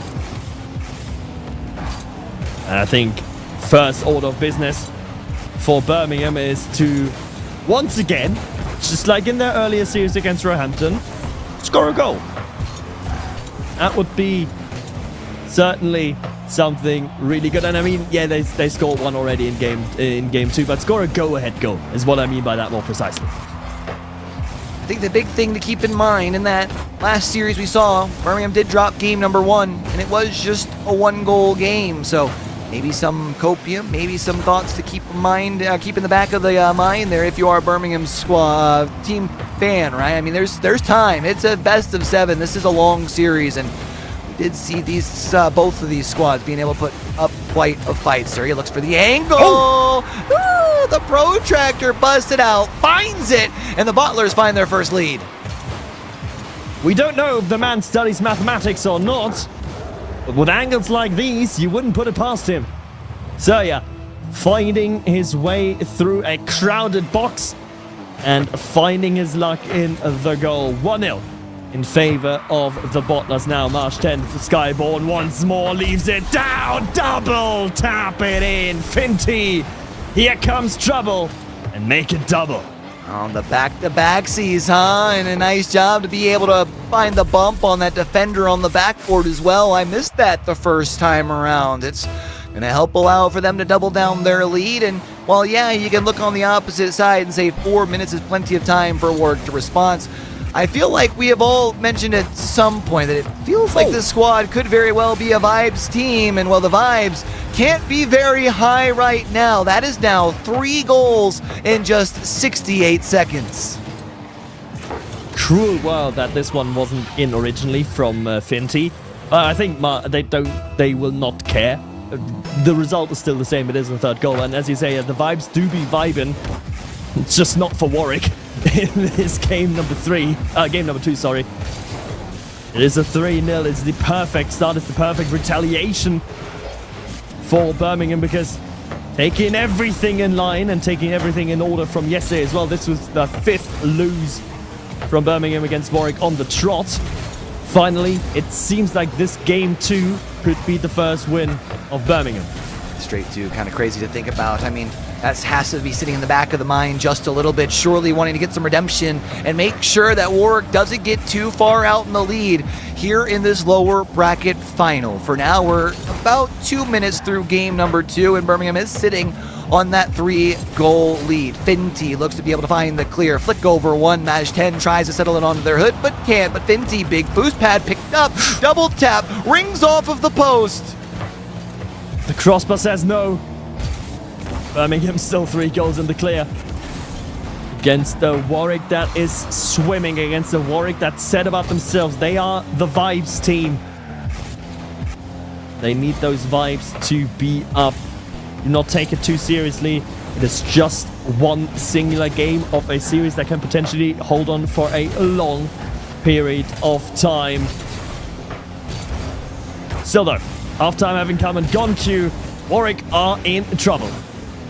They are. I mean, not only have they not found a goal, they're still looking for their first shot here in game number 2. They have been stifled quite a bit. Meanwhile, they're now up to double digits on that Birmingham side. That last shot is 10 now. Maybe a chance here as they do intercept that pass, look to try and fire one on, but a screaming save from Finty as they were able to get all the way back.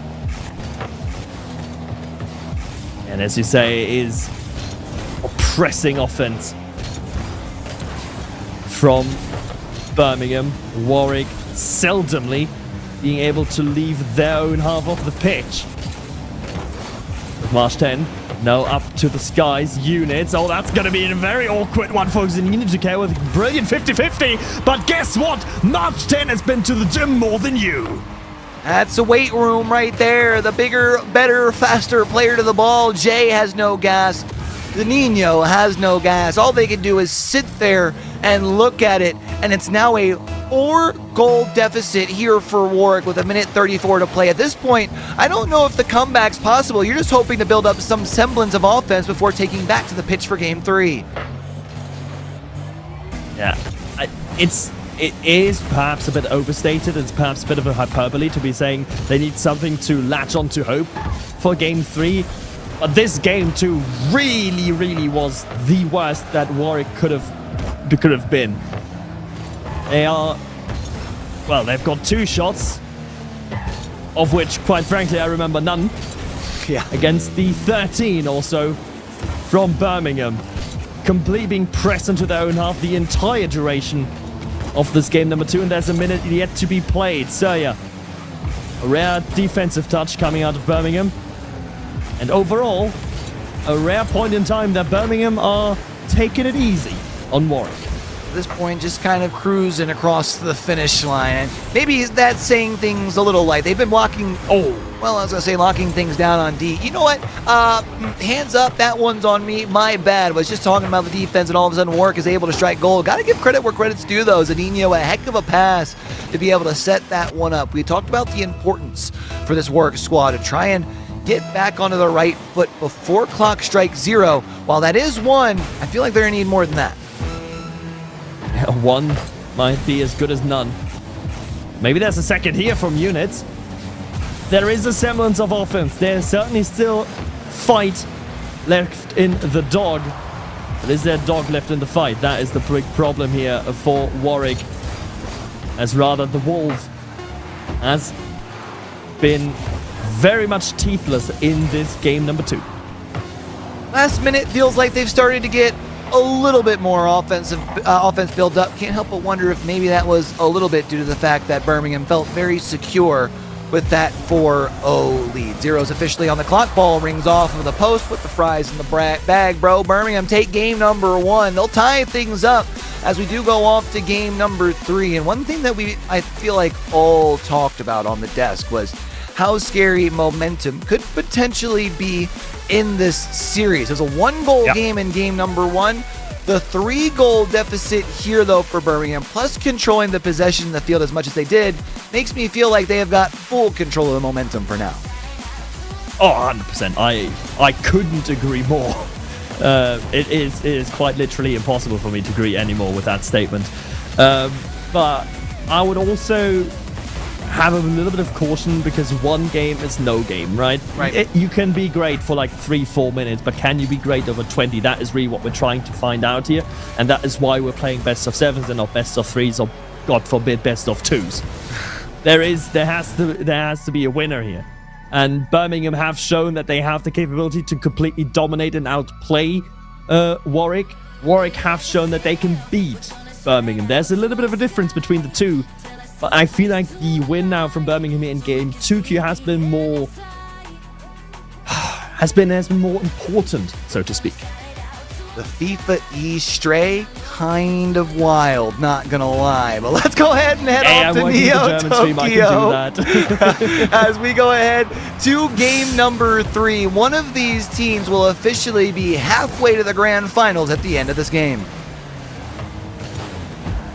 Who will be that team, though? That is still written in the skies. We'd probably need an astronomer to know beforehand. Guess what? There might be one in the blue team, yet no one came to pass. So no shot came to be, with Warwick still on 0. Birmingham having to scramble forward. March 10 redirects it in. There he is. There's the talisman of Birmingham. I feel like the last 20 seconds kind of picture perfect of what the last 6 minutes have been or so. Warwick misses an opportunity on the opposite side to even put a shot on when it looked like there's a chance. And then all of a sudden, Birmingham gets one look, they re-steal things back, and the second opportunity just sinks right to the back of the net. Imagine if they find a second one here. Finteed, yes sir, indeed, as the Butlers go up by 2. Oh boy. Say it with me. Here comes trouble. And make it double once again. 2 quick goals in succession for the Brummy boys of Birmingham. The Butlers really putting the screws onto Warwick, who are having one of the performances of all time, reminiscent of rosters past. And you know, something that we really didn't get to talk about, I think mostly because we were waiting to see how this series played out, but for Birmingham, now you have a chance to really build momentum going in up against the top dogs. If you can continue to pile things down, you already took down Roehampton, but if you can continue to just beat away at Warwick, who has looked so dominant over the first 3 days of Uni Rocketeers Spring 2026, they will be feeling confident for that grand final push. 100%. 100%. And also, there's something I don't think we mentioned it, but the 4-0 yesterday wasn't the first time that Warwick has beaten Birmingham this academic year. In the first qualifier to UR Spring 26, Birmingham losing 3-1 to Warwick. So there could have been, before the series, the assertion that Warwick was the bogey team of Birmingham, but it seems not to be on the day, and that is the problem with vibes-based teams, with momentum-based teams. What do you do if the momentum is not in your favor? What do you do? Who will put you up by the bootstraps and be the leader that you need to sort of mask around, to be around, and to lead you onto a better final, back into the series? I'm trying to remember exactly how Maj10 put it yesterday when we interviewed him at the end of the day about this Warwick squad. It's something about, like, you know, they're one loss away from their next loss, right? And kind of proving that here now. The first loss seems to have really put Warwick on their back foot. Now here in game number 3, Birmingham just continue to full send. We're not even halfway through this game number 3, and Birmingham up 4. And it's not just the guy, it's not just Maj10 who's been hitting the gym, Finty, joining him in the Birmingham workouts, which, considering it's Birmingham, it's probably just walking down the street. Still, Birmingham do look strong, they do look wide, and they do look unbeatable in those 50-50s. Looking good. All 50 seem to be going their way, and Finty's going to be able to win that one as well, but it's quickly picked up by Jay right around the midfield line. Tries to deliver one, but it gets sent over towards the corner. Finty picks it up, but isn't going to be able to keep the handle. Warwick have to go on the attack, and they have to do it now. They're basically going to need a goal every 30 seconds if they're just going to want to force an overtime. 1 goal every 30 seconds, that's sort of the sweet spot where you say, yeah, that's sort of achievable. But a 4-0 always sounds so tough to overcome. Maybe here's something. Oh, Zanino can't quite push his way through. So yeah, and Maj10 into relative safety of the corner and then out from it. The way they go. Moving into the final 100 seconds of this match. Now it's all about management, or now it's all about clock control for Birmingham, and tell you what, they're doing a rather fantastic job at it. Look at a double swing and a miss. Luckily, Jay was there to be able to find the stop. Otherwise, it would have been 5 up on the scoreboard. Now 120 left as Warwick still looking to try and make sure that Birmingham unable to complete the clean sheet here in game number 3. As it does feel like at this point, the last 65 seconds, all but a formality up by 4, but Warwick still knocking on the doorstep. This one, though, will be sent aside, and now Warwick back to square one. Last minute of regulation is upon us, and once again, just like in Game 2, now's the time that Warwick strike, but just as in Game 2, Q, it's probably too little too late. Yeah, I mean, you'd need basically a goal every. My math is awful with odd numbers. I think it's like 13 seconds or something crazy like that, right? Like it would be maybe like 14, whatever it is. It's quite the clip. And I mean, yeah, you get pressure off of the kickoff, but for Birmingham, you no longer need to worry about possession. Just big booming clears down the other side is all you need. 5-7 seconds at a time dwindles away that clock. But if you're able to bury it and keep the possession down here, that just completely deflates this Warwick squad. Where's the way through? Where's the way back into the series for Warwick? That is the big question. They do have that tactical timeout to be used. And honestly, Q, they've lost game 2 very convincingly, 4-1. They are losing game 3 at the moment very convincingly, 4-1. If not now, when should they use it? No, yeah, I mean, Good goal from Units. I think you do have to pump the brakes here, right? Like, yeah, you've cut into the deficit in game number 3, and it doesn't look like as big of a blowout, but I know I've heard you use the term like cosmetic goals before, right? Like the second one, really, that's really all it is. You haven't had much control over the course of the 5 games. You run the risk that if you don't call timeout, it gets out of hand in game number 4, and there's just no coming back from it. I think you have to call it here. It certainly is a goal just like plastic surgery. Changing the flesh, but it can't change the skeleton underneath, and that skeleton underneath has a diabolical message, and that is, well, simply, Warwick, you are being outplayed every step of the way in this game number 3. 4-2 the end result, but it was 4-0 by half-time already, so I think Birmingham also letting their foot off the gas, just like they did in game 2 a little bit. I was kind of thrown astray by the fact that it was 61% field domination from Warwick. There were times I chose to ignore it. yeah, like there were times they definitely had longer possessions, but I didn't feel like we had spent a majority of the time down on that Butler side of the field. So that is definitely intriguing. But we did get the call here. Warwick's not pumping the brakes. They say, you know what, we're going to continue plugging and chugging along, and I feel like that's a risky decision with the fact that you've been outscored 8-3 in the last 2 games. I really can't see where the timeout doesn't benefit Warwick here. Yeah. Especially with their game starts being so slow and Birmingham being so on it from second 0. Let's see. Maybe they don't need it. Maybe they have talked in the interim. There is a kickoff strat coming out.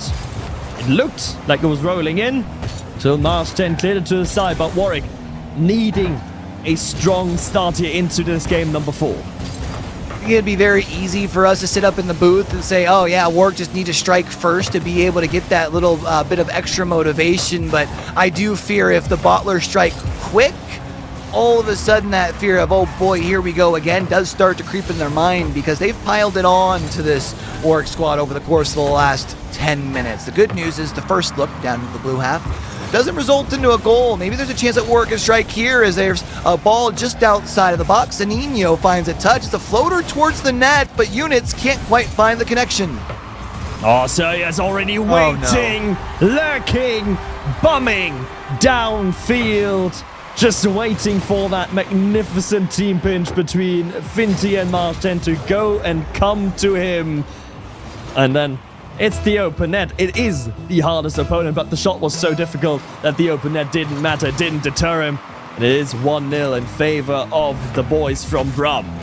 Oh, wow. I was watching that replay back, and the first thing that came to mind was, Seria, what are you all doing all the way up at the midfield boost? But it worked out, I guess. So you can't complain about the results, and for now, they will enjoy the lead. And quick possession here for Warwick will quickly now go the opposite way as the Butlers. It's Finty who takes the sky. Pass one, pass across. It's going to be in the middle of the field, but Zanino who looks to pick it up. It's a pinch across towards Units on the 50. Zanino picking back up the control. Warwick isn't able to keep the possession, though, as it's back on the Maj 10's hood, and they look to go the opposite way. Finty, long and booming clear. And the good thing for Warwick is here there is no double doozy. There is no second quick goal having been scored by Birmingham, as was the case in the past 2 games. It is just a singular one. Still, of course, you don't want to be conceding. If you are, keeping it to at least 1 is the preferred option. for the Warwick team. Asoya, it's a pass one. Finty is looking for Jay on the goal line. In the end, it didn't even matter with the connection not being made. Still, chance here for the Butlers. Match 10 will have it knocked away, and Zanino sends one up towards the orange half. Surya is already there. It's off to Finty, who will send it deeper into the Warwick side, and off of the sidewall ends up actually a pass to Surya as Birmingham looking to try and settle things down. It has sort of turned into a tug of war here around the midfield line. Neither team has truly been able to get a longer possession in either half, as it really does seem like the defenses are starting to step up a bit here. And also, we've returned to a different sport. We are playing tennis once more, rather than Rocket League, with long booming clears from the baseline of both squads being the preferred mode of attack. Hang on a second, Finty has got a one-on-one here. Jay does exceedingly well to not just get a 50-50, also take control of the loose ball. With March 10, ooh, that's an awkward one. It doesn't quite hit the ceiling. Not going to be punished for his misread. Warwick looking to set up shot once more in that orange shaft. Especially with those pre-jumps from Jay, it's going to be difficult for Birmingham to get out from that pressure. Warwick still only down by the one. They've only been able to find 2 shots, but 1 is all it takes to knot things up.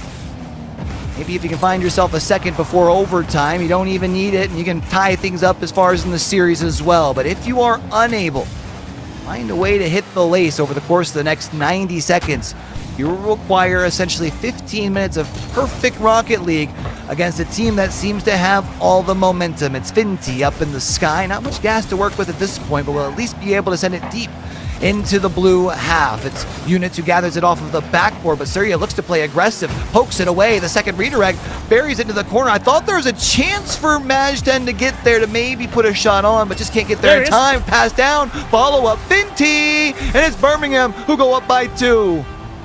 You wanted March 10 to come on, and certainly he's heard you. Moving in down below, and then Finty fortuitous landing. Good reaction speed from the Welshman, and well, it's 2-0 now in favor of Birmingham. They are on the cusp of being up a 3-1 once again against a Warwick that has seen a step up in this game 4, but still isn't quite on the same level as they were yesterday, or rather the entirety of UR Spring up to this day. And I guess the question when we say step up is as far as in what regards? Like, yeah, you haven't surrendered 4 goals, but your offense hasn't been able to really produce much either. You've only found 2 shots. You've yet to find the lace, and now you're running out of time. It's just 30 seconds. Shot's going to come across, but that is going to ring off of the post. And with Zanino buried so deep, there's a chance on the counter tap. Surya looks to try and find the second touch in the corner. Will have the ball poked away. Units in the corner will look to try and flip the pitch and flip the script. Left off for Zanino, high in the sky for Jay, but Surya steps on in, and with that clear, that should pretty well seal the deal. Yeah, last 10 seconds, and this time around Birmingham's not giving up easy goals in the final minute, it seems. Although, Jake can't find his way through. This is going to be it for game number 4. Utopia Coliseum sees the same winner as our previous 2 matches, with Birmingham moving on to series point and trying to be the British bride to move into the grand final. Apparently the recipe thus far for Birmingham here on Championship Thursday: lose game 1, and then you just go on a tear from there, it does seem, as they have had pretty good control of this series. Now, we do see Warwick call the timeout. They'll pump the brakes here, but Max, I guess my question to you is, at this point, is it too far gone? I was about to ask you the same question, so I'm glad we're on the same page concerning that at least. But yeah, I do agree. It is timing the timeout is always a precarious bit, right? Because you think that we as casters say, if you lose twice on the trot in the best of 7, that is when you have to pull the trigger. You're basically, in my view at least, not allowed to wait or delay it unless it's like 2 overtimes perhaps. Right. That's the only reason I'd allow it. But they've lost twice on the trot before, and they've lost so convincingly twice that I was like, yeah, you have to take it off for game 3. Game 4, it does feel for me, Q, like, what are they going to change now?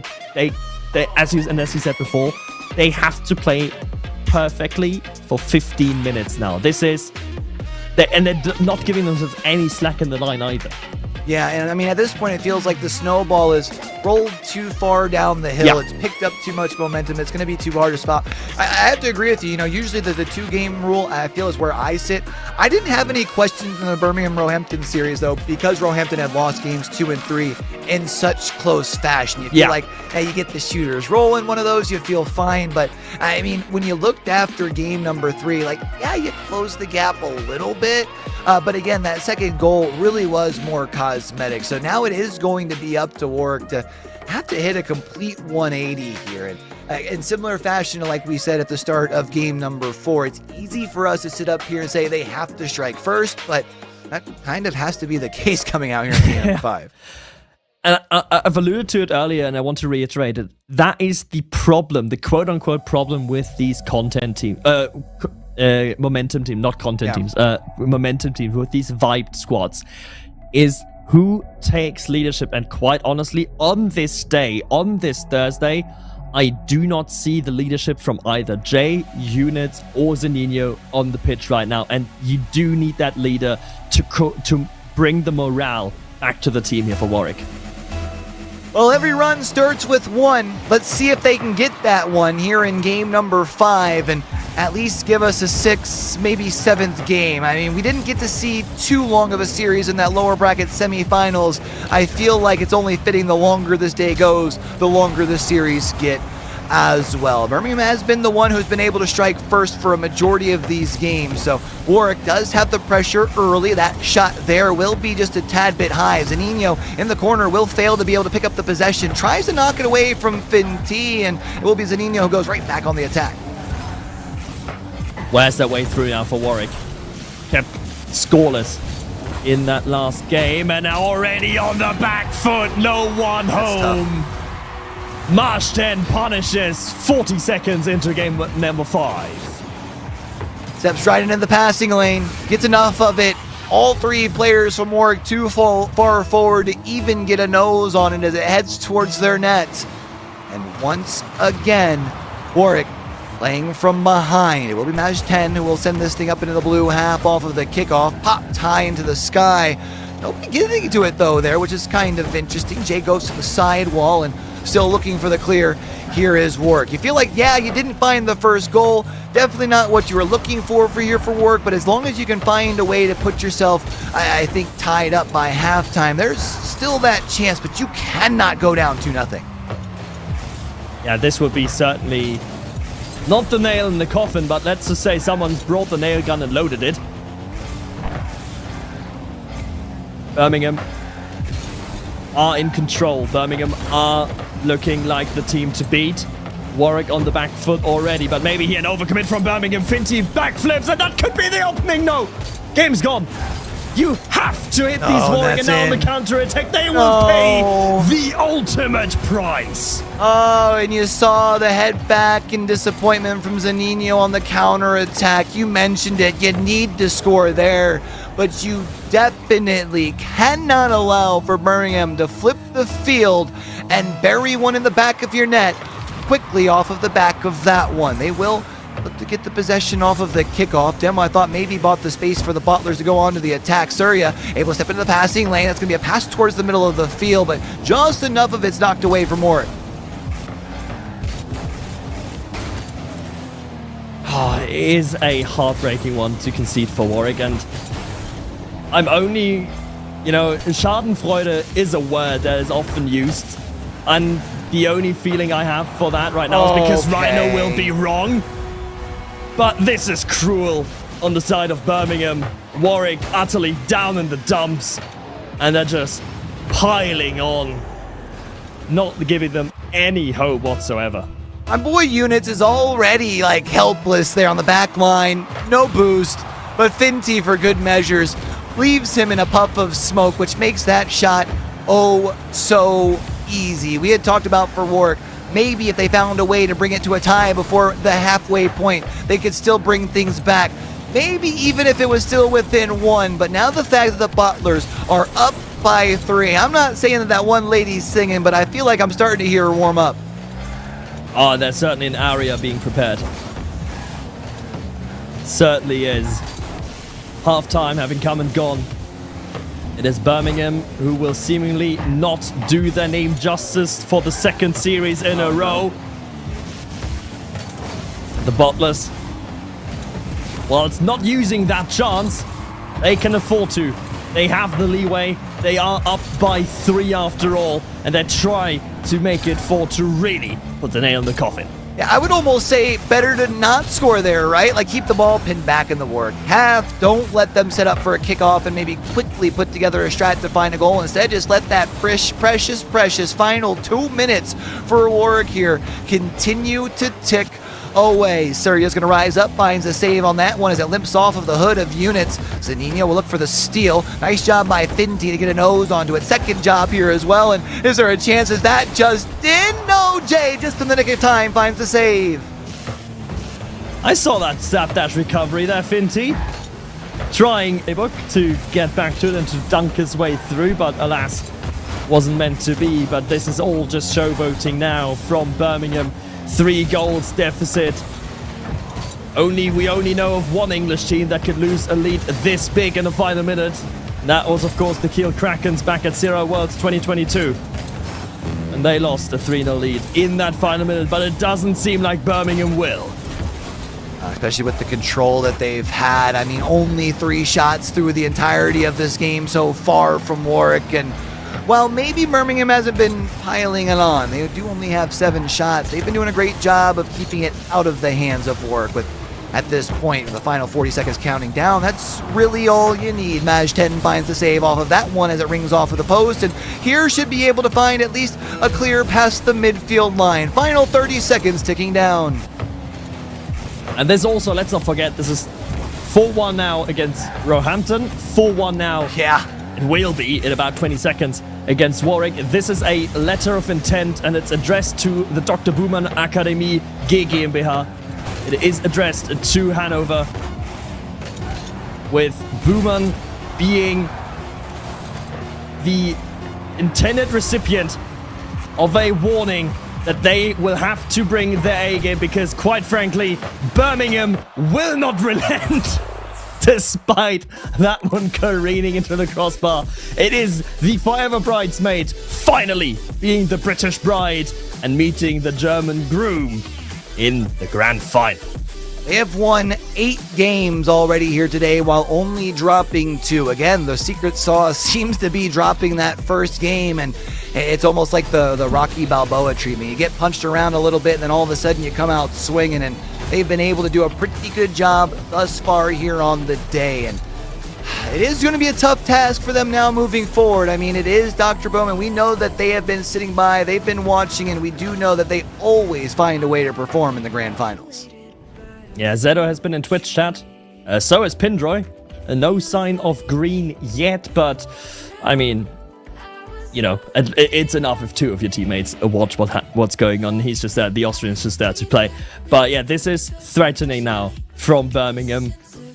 Keeping Warwick to 0 goals in that final 2 games as well is going to build their confidence in defense. But, and that is also part of the truth, Dr. Booman will be on another level compared to Warwick. Yeah, I was going to say, it definitely can't help but wonder if almost a false sense of security having such control in those last 2 games, because you do know that Dr. Booman is going to be coming out with a different pace of play for sure. But hey, you know what? I guess instead of us talking about it, the 2 of us, let's take a quick break and we'll bring back the full squad of 4 as we set the stage for our grand finals. Can Birmingham continue their run? They will need to reset the bracket if they're going to come out victorious. Do we have one best of 7 or do we have 2? Find out right after this break.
you feel this time?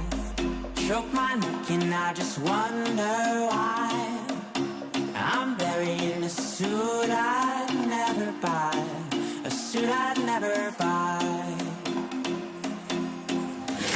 Cufflinks on my wrist, I can't act surprised when the shovels hit dirt in the earth.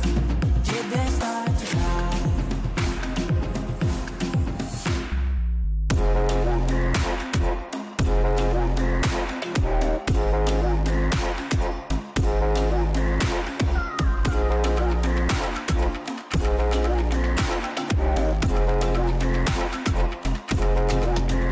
Since I was 17, I've been looking for a place to make me be complete. I've been looking all alone out there for anything to make me feel alive. Bring me back to life.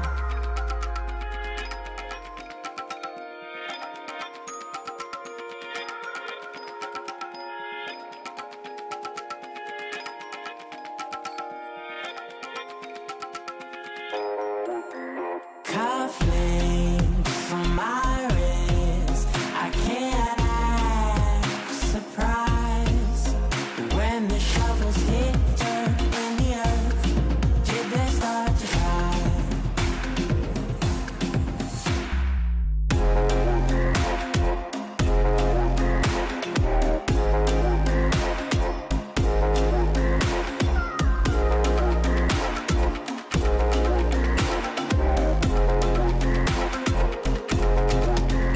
Since I was 17, I've been looking for a place to make me be complete. I've been looking all alone out there for anything to make me feel alive. Bring me back to life.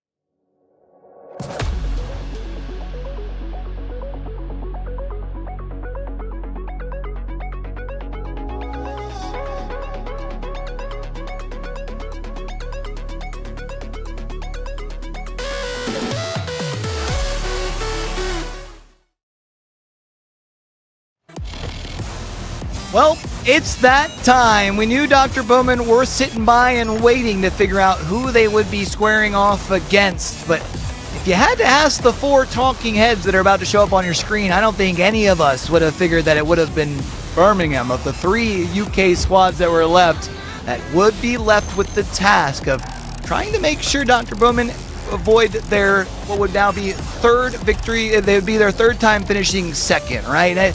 Dr. Bowman, they got to be feeling positive. They've got to be feeling good, but so does Birmingham. They have now won 2 straight series by a score of 4-1. It started with Roehampton, then they took down Warwick. Now they have the top dogs as they enter the yard. And I guess my question to you, Rhino, as you've now watched 2 series from this Birmingham squad, how confident they're feeling walking into the Dr. Bowman yard here for the grand finals? Right? Yeah, they're going to be floating on air right now. Birmingham will now feel like they are the best British team in this competition. They have proven it on the field over the last 2 games, and now they're going into the grand final against a team that have looked infallible since minute 1. As long as they don't think about that, and they think about their own momentum and their own quality and the way they've been playing tonight, they will come in with a boatload of confidence. But we all know the danger of looking at the names on the other side of the field and getting that in your head a little bit. There's the danger of looking across the field and seeing the names for sure, but I also kind of worry about the inverse here, Pegasus. Now you've looked really good after losing a game, winning 4 in a row in 2 straight series. Is there a chance that Birmingham comes in here almost overly confident because of how well they're playing today? If you want to look at that Warwick game specifically, the last one they've played, truth be told, Warwick were not playing fantastic Rocket League. Right. It was that first game, they took that first victory, and as Maj10 said himself, and it might end up being the quote of the entire playoffs, Warwick are always one loss away from losing, and that is exactly what happened in that series. It didn't happen in that upper semis because Birmingham didn't manage to pick up a game in the first place, but once there was that small push of the Jenga brick, the entire tower came falling down. So I hope they're not going to be too overzealous against Dr. Booman, because that has been a weakness for Birmingham in previous competitions. And Dr. Bowman have only lost, I think it's 5 games through both the Swiss and the playoff brackets here, but they have lost 2 a pair of times to teams that they probably shouldn't have. And I can't help but wonder now going into this grand finals if there's a chance that Dr. Bowman overlooked this Birmingham squad just a little bit. So I guess let's go ahead and talk to our resident German.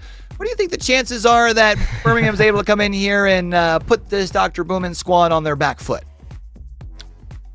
Well, it's non-zero, but it is also not great. It is Dr. Booman. It's a team that is literally known for being the epitome of German Rocket League. It is take it safe, take the opponent at face value, do not freestyle, do not mess around, and just go win. Don't have any fun while doing so. Be the machine you are meant to be. And I feel like that is going to be a big problem for Birmingham. Dr. Booman literally win. It is what they are designed to do. They have dropped the grand finals to a UK squad in the last 2 Uni Rocketeers. And while that was Roehampton, Birmingham coming to the plate did just take down Roehampton 2 series ago, and they've been looking pretty darn good. So how about we go ahead and roll right into predictions here? We'll roll, I guess, right to left because that seems fun. Rhino, who you see taking things home here? Does Birmingham force I guess let's start with the first series. Does Birmingham force the bracket reset? I went with Birmingham in match 1, and I was the only one to do so on the panel, and they proved me right. I then went against them as the only one on the panel in the previous game, and they still managed to get the job done. So I ain't making the same mistake twice, Q. I am going to take Birmingham in this grand final. Let's go. They've been doing it tonight. They've been looking really good, and look, I know the odds are stacked against them. I really do, but the fact of the matter is, the odds were stacked against them in the previous 2 games as well, and they still overcame. Yeah, they had the odds stacked against them basically from the word go here on this championship Thursday, and they have continued to prove the haters wrong. Are you on that same train of thought here, Pegasus, or you feeling like Dr. Bowman's going to do what I feel like the last 2 faces are expecting? Well, as the resident Birmingham fan, I've gone for them almost every single time, and I have been rewarded and punished for that on numerous occasions. But this time, I cannot gun for the Brum. It's Dr. Booman. Come on. They've been in this spot so many times before. And sure, it might be a new name on that opposing side, but that's what has already got me a bit concerned. Dr. Booman have been here. They've had the experience. Sure, maybe we can look at the next Uni Rocketeers and start to give more weight to Birmingham should they return to this spot. But I just feel like history is going to have to repeat itself. It's going to be the reigning collegiate world champions for me. I'm guessing Birmingham for you Do then, we Mock? need like producer Harry? Just go. Yeah, thank you very much. Look, I've got the orange shirt on. I've got the Owl of Wisdom, the gaming Owl of Wisdom underneath me. Right, it's just Booman. The only team that can beat Booman in this series is Booman themselves. That is, unfortunately, and I do have to phrase it as drastically as I am, that is unfortunately the truth. It is just like the Berlin Phoenix of old days, where the only opponent was Berlin Phoenix themselves. This is, without Roehampton in the grand final, a must-win series for Dr. Booman. And as I said earlier, they are going to beat the machines they are meant to be. The only thing I would be careful of if I'm Dr. Booman is that duo play between Pindroy and Green, because that over the past semester, over the past year, not just in collegiate competition, but outside of it as well in the German league, in the German National League, has been their Achilles heel. But if these two get along on the pitch, I see a very, very grave future for Birmingham's hopes of winning UR Spring 26. Well, I think we've been 3-1 on the desk so far today, so I guess we might as well not switch it up here in the grand finals either. Go ahead and give me Dr. Boomin. I do feel like they'll come out on top. If I'm not mistaken, I think I picked them going through the grand finals without a bracket reset at the start of things here for the playoffs. But it's all come down to this. We started with 16 teams a couple of weeks ago. We're down to 2. The Germans have been sitting and waiting as Birmingham have started their run. The Bottlers have already delivered their university their best performance at Uni Rocketeers, but can they have their cake and eat it too? They'll have to win 2 series to do so. Let's get down and do what it do. For Shrouded Eyes, there is a sense of familiarity as the German Giants return for a Uni Rocketeers Grand Finals, though after the woes of Roe, it's a new UK foe to go toe-to-toe against the reigning collegiate world champions. I hope David has saved 8 stones. It's Birmingham versus Dr. Boomin for the Uni Rocketeers Grand Finals. Pegasus, we are here at the pinnacle of UR Spring 2026, and everything that was discussed on the panel is very true. Dr. Boomin come in as the wild favourites, but Birmingham have been playing the role of the underdog throughout the entire evening and doing it with aplomb. It's going to be a fascinating game as we get underway. Zedo clearing down that left side, intercepted by Surya. Cleared away by Pindroy, but Majten has a lot of boost to work with. Decides to push that ball forwards a little bit too far. Surya collects. Now looking maybe for the pass. Team Pinch won't go towards goal. Pindroy, 50 goes high, and this should be free. For Dr. Boomin player, Green recognises the space in front as a teammate to his right, tips it to the left. There's open space, will get an extra pinch, and 100 boost is maintained as well. Dr. Boomin controlling that central space will keep it pressed into this Birmingham half. It's been slow progress up the pitch, but Birmingham at that final third do manage to pull off a clearance. Yeah, they do, and now Boomin looking to push forwards. They've been using that infield pass so many times to great effect. It doesn't work this time. Surya sends this ball down the right side. There's a player moving forwards, but read on the back ball nicely by Dr. Boomin. And now breaking down that left side. Finty having to put a hand up. Does a good job of it. Doesn't really have that many resources to use, but still able to break the lines. And now Surya actually got a run at this, but just can't take the ball with them. And over a minute played, still 0-0. Dr. Boomin, of course, the first time they've played a competitive game tonight, might take a little bit of warming up. Pindroy towards that back call. Green is on the follow-up. It's a double commit coming from Birmingham, but Surya, as that final player, will drop down and press into this Boomin half. Green, without 100 boost, still picking the ball for the first time on the Uni Rocketeers pitch today.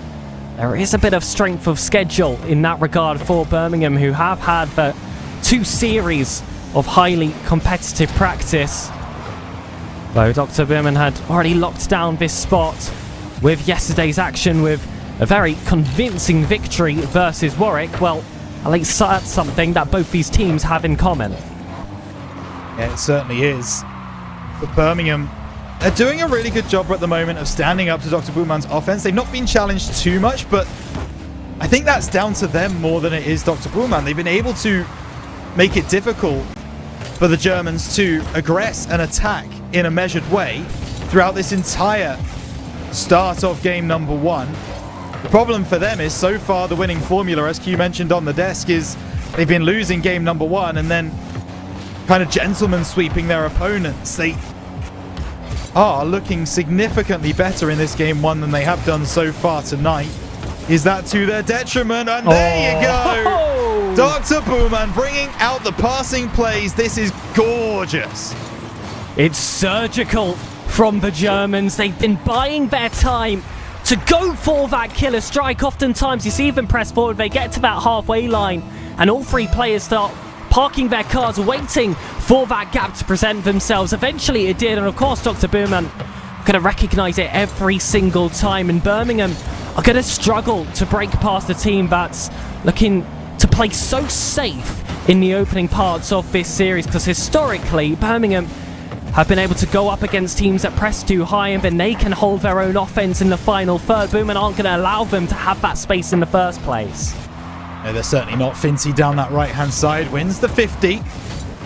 Zedo plays it over the top and gets beyond Fincy at the second time of asking, but Surya in a good position to take that ball forwards, will be able to get the second bite of the cherry. Fincy backboard looking for a follow-through, and there is one! Birmingham equalise with a minute and a half to go. And you see all the Birmingham players leapt up as soon as that ball found the back of the nets. That'll be a huge confidence booster for the team, but such frustration for Boomin, and that's the first one they let slip. I mean, Max Fish did say it himself. If Dr. Boomin are going to lose, they should only lose to themselves. They're losing a kickoff as well. Fincy immediately grabs the victory for Birmingham. The Welshman comes to the aid of Birmingham. And that bounce is incredibly favourable off the right-hand post. It looked like it was almost going in off the kickoff, but the play back into the middle, very fortunate. And they were 1-0 down at like a minute and 30 still to play, maybe just over. And now suddenly 2-1 up after a goal and a kickoff. And now off the backboard, Mash 10 wants to get involved. Can't do so. Green to bring it away. They want an equaliser now to Dr. Booman, and normally they get it. They don't this time. And T tips it over. Pindroy looks for that 50, but now Zedo without 100 boost should have space and time just to take it past Maj. It's a second too long. It gets knocked though back towards his possession. Has enough boost of a tank to just lay this one off for teammate Green on the right hand side. Vinci though with the block can't get past Pindroy again. It's that centre half press from Dr. Boomin, which just keeps Birmingham clamped in their own half. Match 10 clears the ball up, is blocked once more. It's going towards the target, but Green will read the backboard this time. Yeah, but it's a pass across. Nice infield pass. Yeah, just a bit ahead of the play.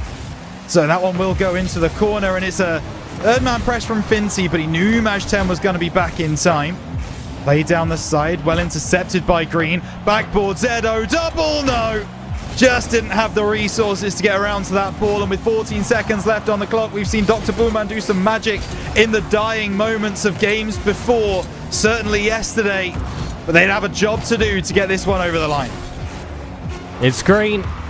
Needs a 0-second goal, and Pindroy is already up, does not connect. It hits the ground, and Birmingham will take the first game of the series. Rhino, your prediction already looking pretty good. I mean, it was a close-sided matchup. A lot of time was spent in that Birmingham half. It did feel like a 56% field domination stat.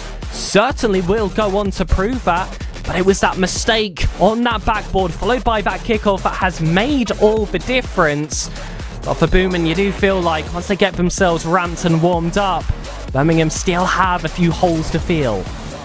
I've got to be honest, after seeing like the 70% that we saw yesterday as far as field domination goes, I thought that 56 was going to be much higher than it was. It felt like Dr. Booman for the first 2.5 minutes had total control of this game, had total domination of the field.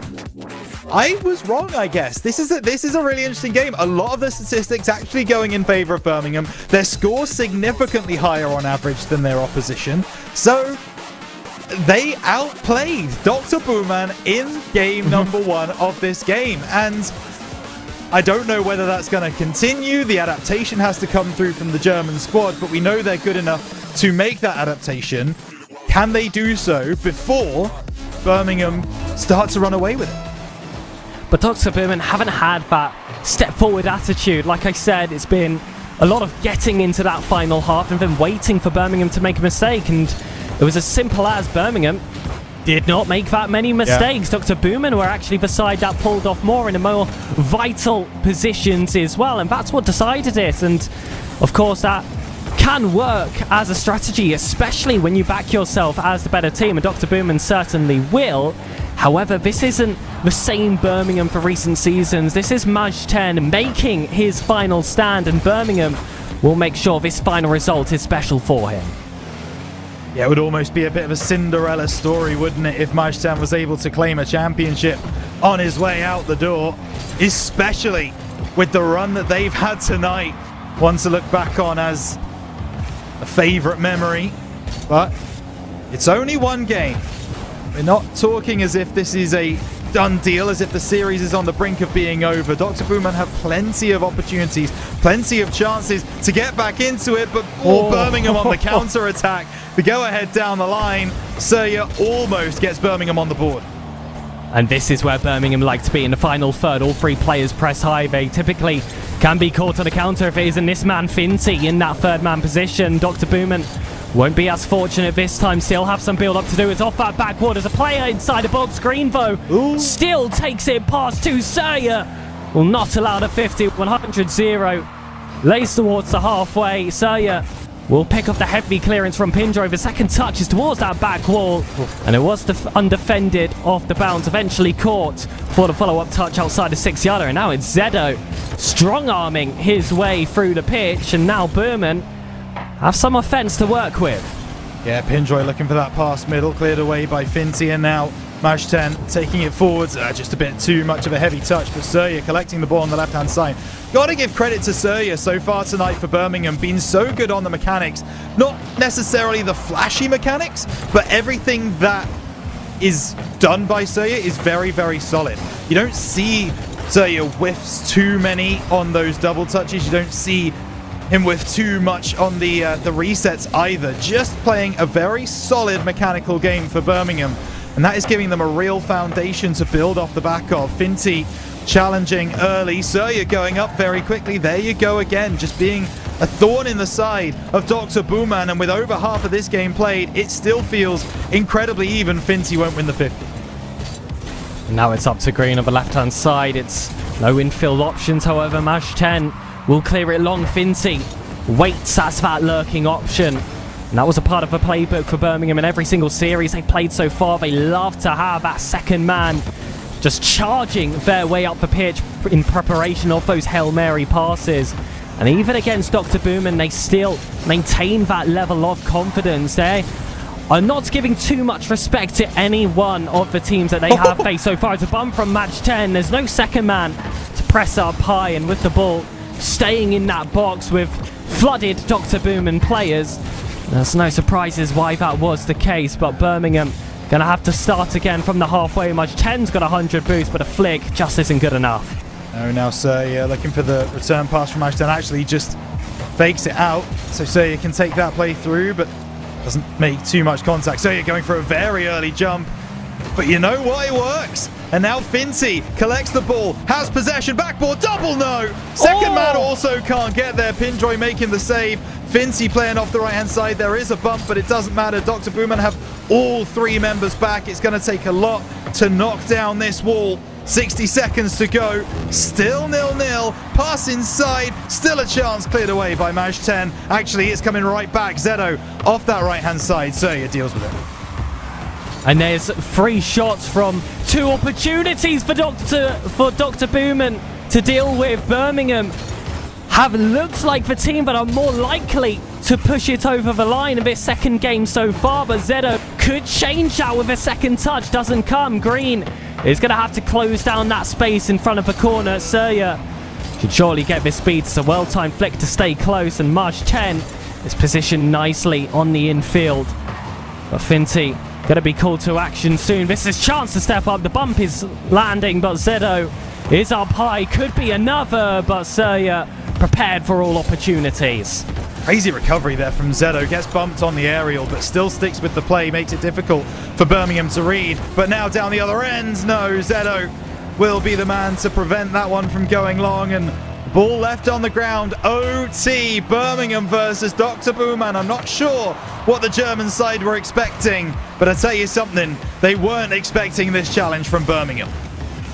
Certainly not. It's a great mind game, though, coming from Surya. The 50 with Zedo's good. No follow-up bumps, though. In that build-up, Finty is going to have to work with all defenders still readily available. It's good resources on the side of Birmingham. Green has to slow down the play. Lays off nicely to a higher percentage team with all the resources. Not enough to slip under Surya. Finty booms across. Surya's up. It's off that backboard. Waterfalls down. Maj10 needs to find the target, but a top corner just isn't reached. The game will live on. Will, ball out of the corner, chance at the angle. Oh no, no one's back for Birmingham, and that's going to cost them. Green with the go-ahead down the left-hand side. You live by the sword, you die by the sword. If you commit resources forwards, you will get caught out on the counter-attack. And Dr. Booman, with clinical efficiency, end overtime.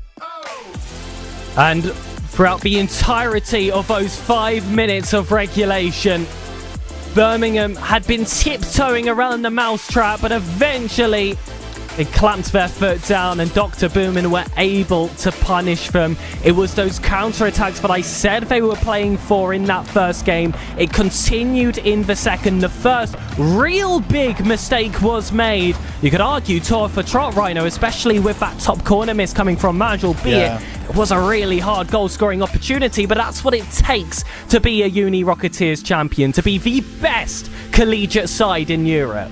Yeah, that's definitely one that Maj 10 will want back, even if it is a difficult chance, as you rightly say. It has to go on target. That's the most important thing. I think Maj 10 was focusing a little bit too much on placing it in the top right-hand corner. You have just got to drop that down, make the defense make a save, and then the rest of your teammates can do the rest after that point. Just get that player out of position. Difficult thing to do, though. And in the end, Dr. Booman take home the victory. Now, both times in the first 2 games, the team with the lower field domination has been the team to take home the victory. Will that continue in this series? Is that the script we will follow, Pegasus? Well, it was 2 shots to 9 in that last game. It was Dr. Booman with the 2. They just made sure to be efficient. They scored when it mattered most. Surya will want to score early. That one's not on target. Pinjoy will secure it. And now it's up to Birmingham for the response. We were goalless in the 5 minutes of regulation. It only took us 13 seconds in the third. And what did I say? You live by the sword, you die by the sword. If you're going to put 3 men forward, you better make sure you win your 50s, because if you don't, Dr. Booman will capitalize. There's a shot on. What a bump! Oh no! Oh! Maj 10, I think it was the right idea.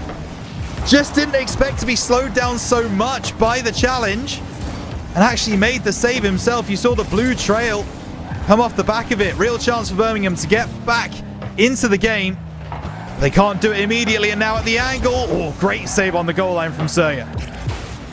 They've got to shake it off, and Surya will up the confidence with that save at the goal line, but it's a team bump straight afterwards. Both players have turned around. Fincy believes he's the one who should strike first. This is disjointed from Birmingham. It's the first time we've really seen them panic, but they've been given those extra seconds to recover. Though, to return, Dr. Booman have been gifted possession. Green will look for that dunk against Maj 10. It was ambitious, but a bump wasn't quite enough. Still ends up inside that box. Fincy is going to be the one to continue the pressure for Birmingham. Now alleviated with those 50s coming from Booman, but Fincy caught in the centre, takes it high. The job is done. It's Surya to be beaten by Pinjoy. Yeah, and Pinjoy able to clear their lines, but no resources to follow through. Now Green getting past one. Shouldn't be able to get past Fincy. That's gone to Waterfall. Really awkward position. Great play by Fincy. Might still go in. It's saved by Zeno. We've had 2 team saves in the space of 1 minute and 40 seconds in game 3. Booman returned the favour, but Pinjoy sends another. It's Surya yet again with 2 crucial saves off the goal line. Birmingham are still in it, and there's the aforementioned defensive contributions on log, but it's time to create in the final half. Pinjoy watches that one fall to Maj 10. Maj 10 gets that dunk towards the back wall. Green has to keep it in the corner. Still some infield work to do from Birmingham. They've been siphoned off into those corners, and that's going to be safe for the German defense. Surya changes that. Maj 10 bumped off the first touch. There's another bump on the goal line. Maj 10 will equalise for Dr. Booman's Birmingham opponents. Great play from Surya. Incredible play. Just making sure to get that pass in the middle and then take out the final defender. Dr. Booman scattered to the winds. No one ready to make the defensive play. 1-1 with just about half the game played. And again, I need to just go a little bit intense Rhino, on... listen, just, this I isn't don't the get script it. we expected. It's We were not. given a different script last night. They can't change it on us in the last minute. So apologies, ladies and gentlemen. But Birmingham is here, and we're not too sure how to think about it because we spend so much time reading the history books. Now we've got to keep our heads up and watch it be written before us because Birmingham continue to try and cause the shock. Zedo, though, not looking for any fairy tales. The villains have struck, and Zedo has made it too. Yeah, this is lovely from Zedo off the left-hand side, and it's that close control in the air that we've not really seen from any other team out here in this competition, right? Dr. Booman 2-1 up. They are looking really good, but Birmingham are looking just as good. They are looking every bit the equal of Dr. Booman. And the thing that I was trying to say just a moment ago is it cannot be overstated how insane this finals performance is from Birmingham, based on history, based on the players' performance that we've seen before, based on Dr. Booman's run to get here. This isn't meant to go like this, Pegasus. It really isn't. Birmingham still look to plant those seeds of what would be the biggest upset in Uni Rocketeers history, surely. Much 10 off that back wall. Green takes it off that side. Well, again, a second touch is on target. Not quite. The post is hit. The fourth defender gets involved. Everyone rallying behind Birmingham. Yeah, the scary thing now for Birmingham is they are in a deficit, and when Birmingham are starting to look like they're going to lose, they push a lot of people forwards. And Dr. Booman have already proven time and time again that is not the way to play against them. You've got to try and catch them on the counter-attack more than anything else. And Birmingham, they are just going to try and bash the door down, cleared away.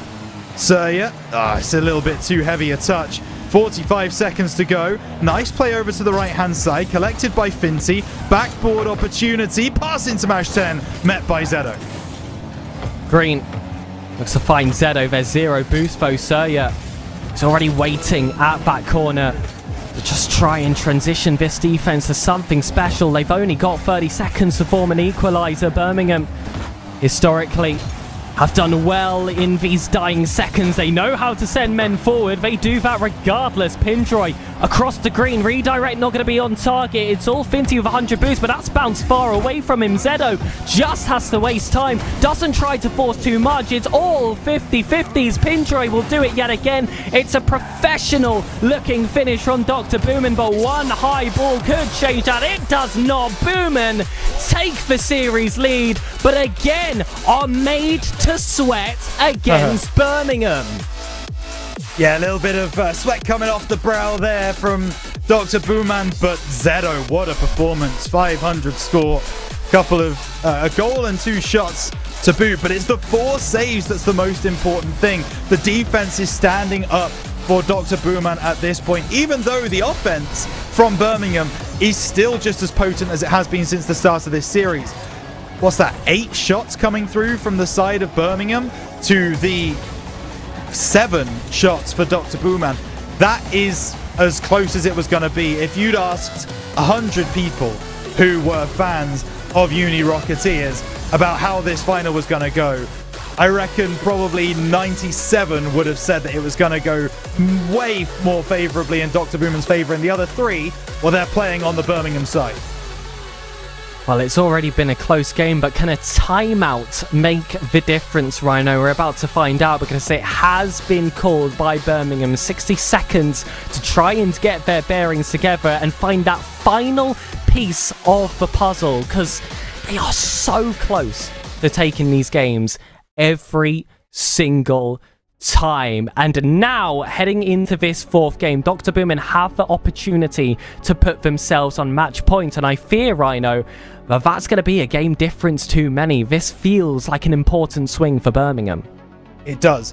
But I want to bring up a really important point, and that is Birmingham have been on the other side of this scoreline twice tonight. And neither of those teams took a timeout at this stage. They waited until they were 3-1 down to take the timeout. Now, it was theory crafted by Q and Marks both times. Is that too late in the series? Is that just that little bit too long to leave it until you take the timeout? Birmingham have done it preemptively. They've taken it when I truly believe is the best time to take that moment to breathe. And now they're going to go into game number 4, which if they do take home the victory, we are so close to having, going game 6, maybe game 7 here in the grand final of Uni Rocketeers. I mean, a bracket reset would be unthinkable just for the moment, but we might have to start thinking about it soon. And there is no such thing as a safe night in Birmingham, but the Hunters of the Night, the Owls, will certainly step up to the case. Currently having the lead, but Birmingham have given themselves that chance to regroup. It's been gentlemen sweeps all day for the final day of Uni Rocketeers. However, something tells me that Birmingham doesn't tend to feel that gentlemanly. Yeah, you definitely get that impression. Zedo clearing away. Surya, backboard. Right, okay. That's something that has been attempted within 20 seconds of game 4. Hey, if you're feeling confident, why not? Why not? Well, Finty going for the second touch of the surface. It's a wall this time. Zedo instead takes close control. No. It's down to green. It's a simple pass across for transition. So clean from Dr. Booman. One team looking for these heavy touches and follows. Booman will keep it close, and as soon as there's space, hold on a minute, there has been a pause. I'll be interested to see when that one was called, but all we saw, it was a 1-goal lead for Dr. Booman. Not quite sure who was the player to stop moving. Yeah, and I was about to mention the fact that it's really poor positioning from Surya in that moment, right? You've either got to 50 that ball, or you've got to sit back on your goal line and wait for that shot to come through. Doing neither is pretty atrocious in that moment. So maybe there's been something wrong. Maybe there was a lag spike of some description. We are just waiting for something to come through, and we have actually been told that it was a Dr. Booman pause, which means this goal is certainly not going to be chalked off. This is absolutely going to stand. And not really sure where we go from here, but the Germans take an early 1-0 lead, looking to try and take grand final point. And this is one of those moments where we were looking at the Birmingham players again. Of course, we did have a bit of a delayed start in a series beforehand, and that was due to a Birmingham player lagging. But ever since, they've managed to hold the fort for the remainder of the day, and those lags have been passed across like a hot potato. But hopefully, Dr. Booman can reply back as this game continues, and we won't have to see any more pauses as a result of lag, because we do not want our grand final certainly decided by external forces. Yeah. That being said, despite that pause, Rhino, it was for Dr. Booman, and they had the lead regardless. Yeah, absolutely. So it looks like we will be getting back into the action in just a moment. So a chance for Birmingham to respond. I always do feel like the worst thing that can happen to a team after taking a timeout is conceding pretty quickly within the first 60 seconds or so. And we are going back live now. So Finty, in a very awkward position here, but Surya will catch.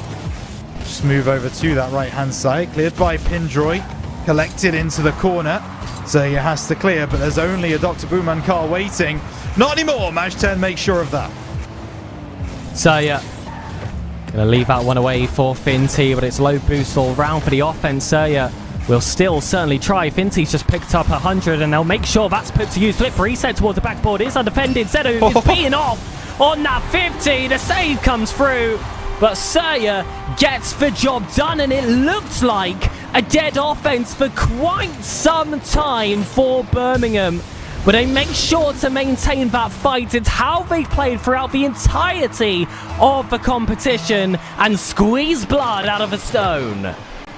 Yeah, it's just that constant pressure, the spacing between the players, the challenges being made. Really nice from Birmingham. Able to get back to that 1-1 position, but they really do need to get to a position where they can take the lead.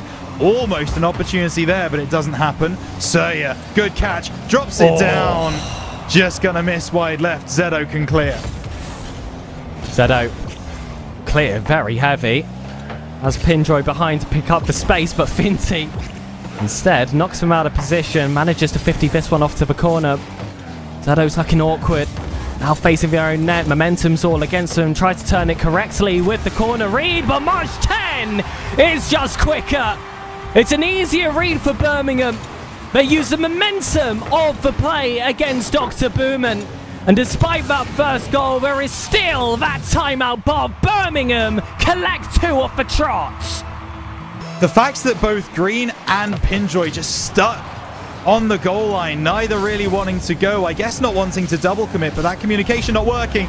You know what? It doesn't matter. It doesn't matter anymore when Green is doing things like this. Collects the ball on the right side and then tells Maj 10 to get on the weight. Fires home. Beautiful work. Dr. Booman back level 2-2.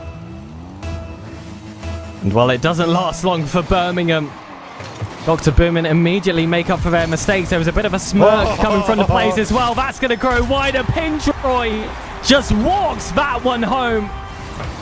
And those smiles turn to small chuckles and a draw turns to a lead. Dr. Booman pick up the crucial 5. Oh, if you're going to the shop, sir, I'll have a Kit Kat, please. Thank you. Goodness gracious. That is pretty brutal. Dr. Booman turned this game around in the blink of an eye. Surya off the left-hand side. Sorry, other chocolates are available. I should have mentioned that earlier. Zeto will try and get this one. No, Maj 10 goes up. That one's going to be water falling down, but Pinjoy able to read it and clear it away. Half of this game played. 3-2 to Dr. Booman, but hang on a moment. There's a double commit in the air. Maj 10 can't get the shot on target, and Dr. Booman bring it away.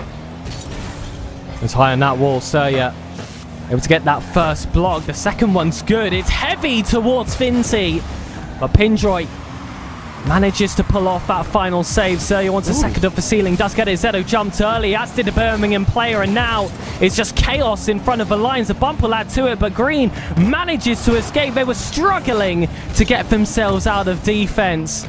And now is the moment that Booman have been waiting for. It's a free backboard. Zeto won't reach, but Green has space in front, keeps it low, can't force his way through Maj 10.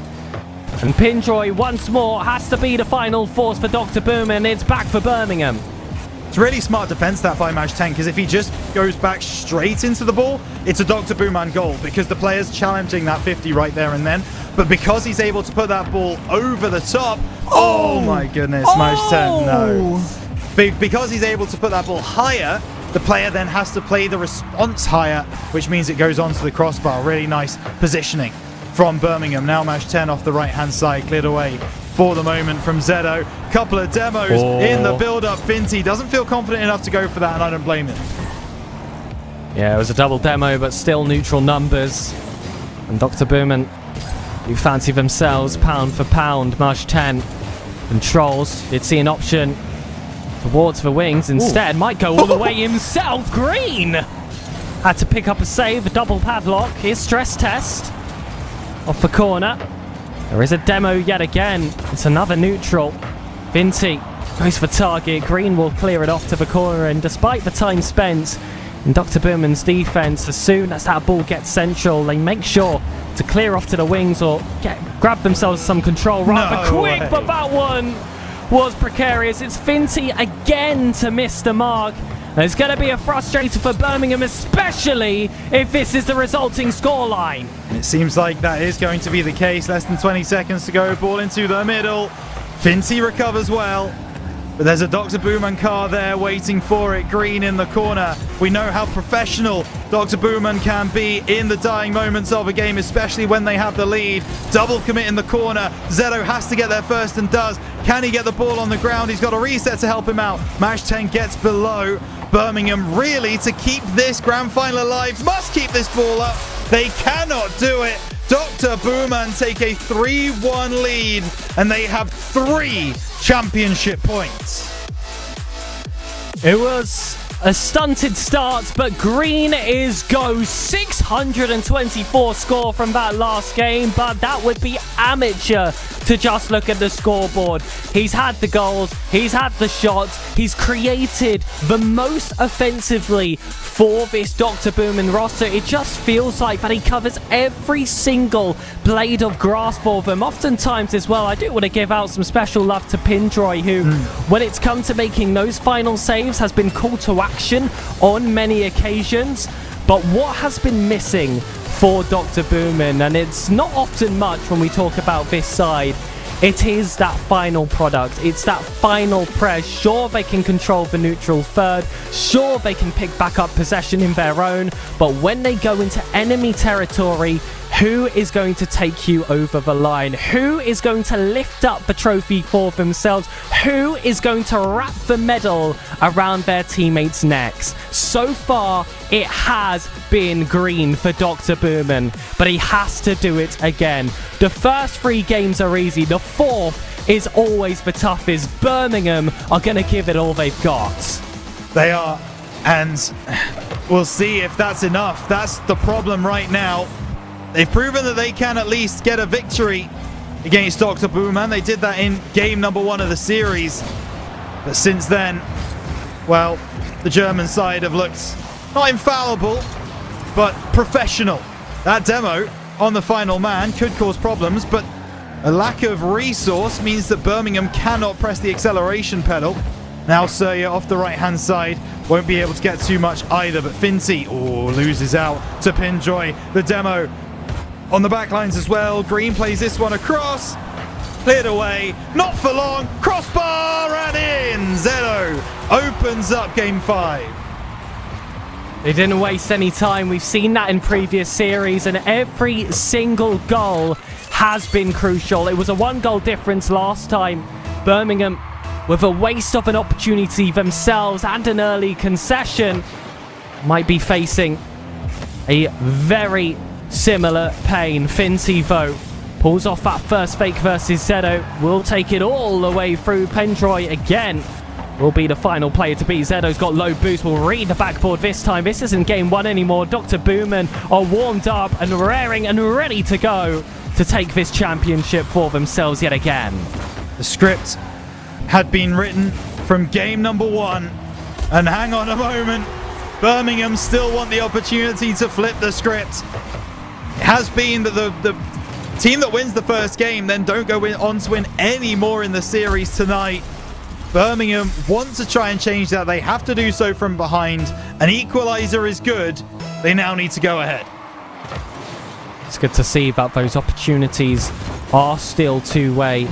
If you are Birmingham, of course, Dr. Boomin are always going to leave their mark on your own half, and Dr. Boomin look to do it again, but Maj 10, very early leap from him.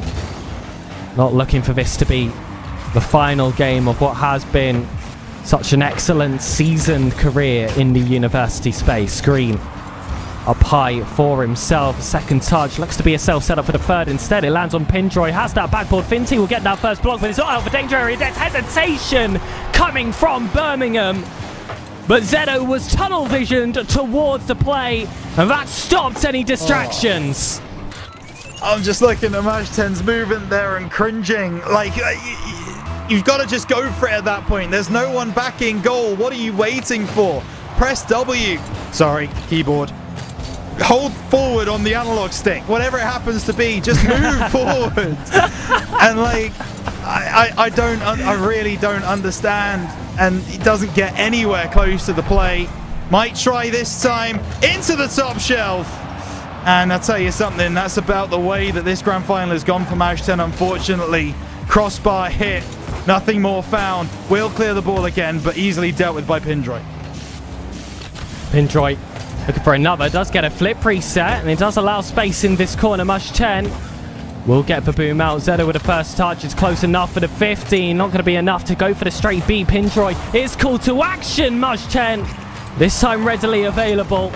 Going to be no distractions on this occasion. Zedo from his own corner. It's going to be a low-driven pass. Pindroy Make sure to skip forward in time, doesn't wait for the ball to come to him, steps up instead, and that prevents Birmingham from just taking space. Surya still has looked through the chaos. Finty off the corner has match 10 on Veneer. It's too tough for the second touch to be on target, but it still maintains Dr. Boomin in the woods. They can't find that map. Green looks for the escape. Match 10 should send this one right back. Yeah, they're able to get away. Now Zedo down the right-hand side. If Dr. Booman score again, you just think this game is too far out of reach for the Brits. Mash 10 collects through the middle, gets the reset, flicks high. He's only going to give it to Green. Oh dear, oh dear. And like a soothsayer of doom, I said if it's one more goal for Dr. Booman, it might be out of reach. Well, we might be at that point. And the Dr. Boomin staff, they bought their nails, they bought their plank of wood. It's going to be another shelf, another trophy for Dr. Boomin if they survive with this 2-goal difference for just 100 extra seconds. Still time on the clock for Birmingham to make this comeback, but Dr. Boomin historically have not made this easy. It's off that waterfall down. They're looking to make it 4. Finty and Surya double commit, but Maj 10 still up to the case as that third and final man. Pindroy lets this one go across. There's a lot of work to do on the second touch. Finty sends that shot off early, and it's just not going to be powerful enough. Those precious seconds already diminished. We're on to the final minutes. Yeah, we are. Surya off the right-hand side gets beaten there, but there's another opportunity out of the corner. Chance from the angle. No angle found, and the clearance long. Is it on target? It's not. But the time is now, Dr. Booman. They have to just steady the ship. Make sure that Birmingham don't get beyond. Don't let them back into the game. Because if they do, then it will make for a very awkward final 30 seconds. Pass down. Beautiful work. Hang on just a moment. That is gorgeous. A full team play from Birmingham. Finty to Surya to Mash 10. And that padlock, which had been tightened for a majority of this game, is finally broken open with a 3-man effort. But still one more required. Dr. Boomin have scored early off a kickoff before, and this is still in possession. Match 10 tips that over. Finty watches this ball get stolen away from him. Surya sees space in front. Pindroy's on 0. Zedo has just picked up a full 100. Pindroy is waiting down low. But it's back down for Finty. One last attack, 10 seconds still to go, and Green might have just secured it. Your reigning collegiate champions may hold another title. That is an exceptional snipe. No one from Birmingham around. The demo too strong. And his name, Grün, is sung around Germany tonight. There might be one for the road. No, there isn't. Because that man again, Green making the save, and we can officially confirm it. Your champions of Uni Rocketeers Spring 2026. It's Dr. Booman. And it's exactly what the Doctor ordered. It's another convincing grand final victory to add to the deep, deep collection.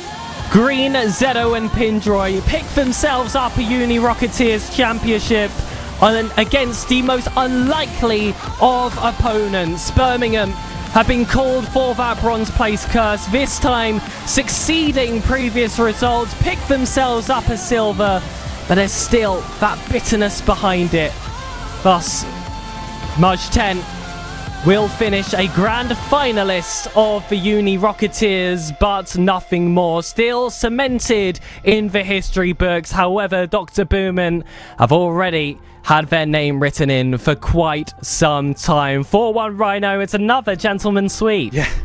Yeah, as we say, the script just seems to be followed by everyone tonight. Lose the first game, win the following 4. Although it wasn't always the easiest thing to do. You can see there was another script that was being followed. 1-0, 2-1, 3-2. The fact that we didn't get a 4-3 at the end is actually quite sad to look at, to be honest with you. But what's not sad to look at is our panel, and they will be back right here on the Uni Rocketeers channel after a very, very short break, because when we come back, we have got an interview with your champions, Dr. Boomer. And don't go anywhere. Take care. We'll see you in a moment.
I'm searching for with a break of a day to follow away to you.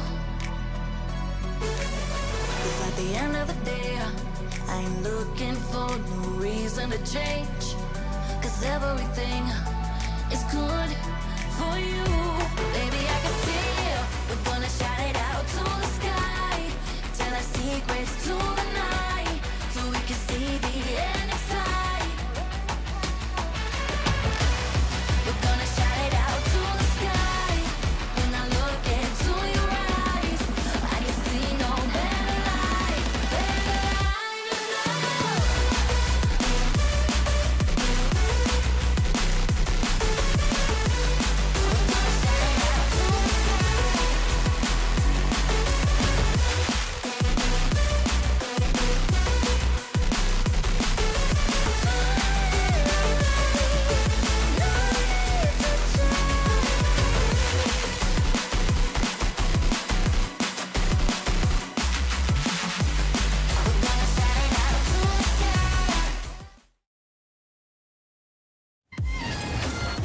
Well, we knew that Birmingham would have their hands full, and it was most certainly a close series throughout. I kind of wish we would have been able to get a sixth, maybe a seventh game, but 5 was all Dr. Bowman needed to be able to wrap things up here on Championship Thursday. They had looked impressive throughout the course of the 4 days of action, and I guess only fitting that they're able to finish with the exclamation point. It feels like the script of the day has been the gentleman's sweep. You drop one and then winning 4 in a row. We've got Zeto here to chat a little bit after winning. Zeto, congratulations, and how you feeling after the big dub?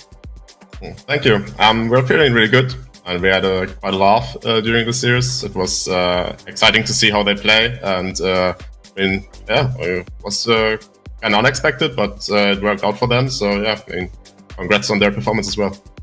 I guess my big question that I had for you was the fact that you guys did come out and just were a little slow out the gates. The offense wasn't quite there. Was there any sort of panic after game number 1, or because it was just the one goal, was it just kind of business as usual going into game number 2? We just wanted to wait for game 1, how it goes, and see how they play. And in the end, they played very disruptive, very offensive. They just steal all the boost, play for demos and bumps. And we kind of had to work around it. And I think after 2 or 3 games, we got our solutions. So we just played more chill. I mean, we didn't have the best offense like yesterday against Warwick, for example. But we adapted quite well, even though it wasn't the most beautiful win. We won in the end. I mean, in the end, the result is all that you need, right? And because obviously you team together outside collegiate as well, right? You do all the German stuff as a trio as well. That hasn't been as successful as your recent results have been in collegiate. How good is it for you as a team to have these sort of big wins in the collegiate team to then move that momentum forward, to stick together and to see, and also basically tell to yourself, we still have it and we're still good enough as a unit? It's really important for us actually, because if we didn't win this event, this would have been really bad, because as you said, Rival Rush was really bad for us, especially the second half. The first one was really good, but we needed some success. We won the German Uni League, that was very good as well. We didn't struggle that much, but winning the European one is quite important, especially with the team like Roehampton being up here. And otherwise, if we didn't win, I think the mood would have been even worse. Like I said yesterday, we had a 2-month break playing together, and I think that really helped us as well. Yeah, just bringing everything back together, sort of like a new honeymoon phase, right? With the team, you're figuring each other out again. Did that 2 months break, I guess, help to refocus on the essentials? Because you're always, any iteration of the women roster has always been a team that has been very solid. It's not flashy, it's not mechanical, but it's just very, very solid 3v3 Rocket League. And has that break sort of helped you to re-achieve that, I guess? Yeah, definitely. I mean, the most important part about 3v3 Rocket League is that you have a good mental state. And I think in the past months, outside of Rocket League in the team, many things happened. Not even personal-wise between us players, but within the whole project, which affected us really bad actually. And we kind of had to work around it, get some solutions up, and it was really really important for us to have a 2 months break. So definitely on that.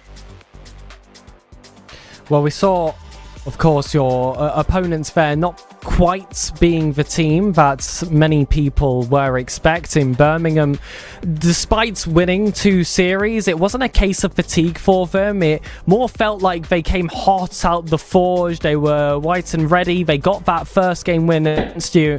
And I was just curious how it felt playing your first competitive series of the day as that grand final against a team that had already won 2 series in a row. I think it didn't matter that much, because in the past we have never really warmed up for any league matches or something, and it was sure. It's usually just going in for game 1, see what's happening, and then we're adapting. And I think that's the core thing I talked about. If you know how to play 3v3, you can adapt quite fast and quite easily, and then everything goes its way. And I mean, the way is to win. So I'm really happy that it works out again. And of course, speaking on those opponents you were facing, it wasn't Roehampton this time. Were you guys keeping close look at who that grand finalist would be, or did you show up a little bit surprised as to who those guys were? Did that have an effect on you guys whatsoever when you were heading into that first lobby? Yeah, definitely. I think 8 p.m. or something, someone sent in a screenshot that Roehampton lost, and I was like, what? Like, what happened? Because all of us were expecting Roehampton to win and like go their way, and that we meet them again, and hopefully not get record reset again in the grand final. But yeah, I mean, it was definitely surprising, and that's why, yeah, I mean, we just had to go in, and like, we didn't know how Birmingham was playing, because I mean, I personally didn't watch the series. Like, I was just in chat saying hello like 1 or 2 times, and then dipped. But yeah, I mean, it was definitely kind of surprise, but yeah, it was alright. Yeah, I mean, you guys played incredibly well. I want to talk to you a little bit, Zedo, about the process of going from the collegiate and the school scene into the RLCS and that kind of pro scene, and the gap between the two. What do you currently see as like the pathway from where you guys are right now into that pro scene, and how to make that step? I personally went the other way, to be honest, because like in the past I've played RLCS in like season like 2020, 2021 and 2022. Sure. And then I just got into the collegiate scene with Sa and Fabso then, and like it was really good because we had a high level, and then we could win the world championship. Going the other way, I think it's quite hard. In America, I think it's like quite easy, but in Europe, it's, I don't know, like I don't feel like it, like the collegiate scene is on like the level that makes you better. So in the end, like you finally have to get into the scene, like in the RLCS scene, and get like 1 or 2 good contacts, and then hopefully like you get better, and then you get like good scrims, and yeah, it's just, yeah, it's really hard to get in there, to be honest. And I don't think that you get it with the collegiate scene in Europe. For sure. And we often talk about Roehampton and yourselves being almost set up for success in that way, right? They want to build those stars, but there's very few other universities who kind of take it to that level. The other question I had was about your coach, Quaz, and his impact on the team. There's a laugh happening, so clearly I'm not privy to a conversation of some kind. But what does a coach kind of offer you guys as this team, Dr. Boomer? To be fair, like in the past, we never really did like technical coach that much. Like just someone who's like more helping us with the mental, to be honest. Like, and that's fast for us. Like he just joins in, like makes us laugh, gives us a good mood, and yeah, I mean, just calms everyone down, chills everything up, 1 or 2 great jokes, and then we're good to go. That's the most important part for us. Well, it's been about 18 months, I do believe, since we've seen you guys be able to take home a championship at this level. But we know that you guys have been able to stay at the top of the game for quite some time. First, second, I mean, you can't really ask for much more than that. I'm kind of curious looking forward for this Dr. Boomer squad. Do you guys got all 3 of you coming back next year, or anyone graduating? What's the dealio? I mean, I finished my bachelor last year in July, so yeah, I mean, I'm gonna stick because like I just started my masters until like February, like 1 more year. Okay. Finroy and Green just started their bachelor 1 year ago, so they're gonna stick as well. And yeah, I mean, like, why should we do the switch? I mean, we had a really bad phase, but everything got back up, and yeah, I mean, I'm quite confident like everything works out now. So you're probably gonna see us like that again. Why not run it back for sure? Well, I know we gave you some time yesterday, but obviously now as champion, before we get you up on out of here, are there any words you want to say to the maybe friends, family, or people back home that are watching? Yeah, definitely a huge thank you to all of our families who support us, like make everything possible, because like in our project you gotta like move to Hanover, and especially for Green, like he's moving from Austria to Germany, which is a really huge part. And same for Finroy, coming like 5 hours away from here. So thanks to all of our families. Thanks to my girlfriend as well, like who supports me and like gives me space, and like yeah, doesn't annoy me when I'm playing and stuff. So yeah. So yeah. Laurie, I'm doing the dishes. Yeah, definitely huge thanks to that, and of course thanks to Dr. Boomer, and thanks to the PFH in Göttingen to make everything possible, building up the project, trusting us, trusting in the process. And yeah, I mean, we're happy to celebrate all the victories together and go through the stumps together. So yeah, I mean, thanks to all of us and all of the project, and thanks to the fans as well. So yeah, thank you. Well, Zeno, congratulations, champions here for spring 2026 at Uni Rocketeers. We appreciate it for you giving us a couple minutes of your time. We'll go ahead and let you go and enjoy the celebrations with your teammates. And I guess at this point, we look forward to seeing you back next year. Congratulations, my friend. Thank you. Well, gentlemen, we entered the day with 4. I think a lot of us kind of figured it was going to end with Dr. Bowman on top. What the rest of the road was going to look like was really the question. I mean, Birmingham turning things up in the first 2 series, taking one from Dr. Bowman as well. I mean, I think things go to say for you, Mock, probably about as happy as things can be for you, eh? Look, I'm just a happy boyo.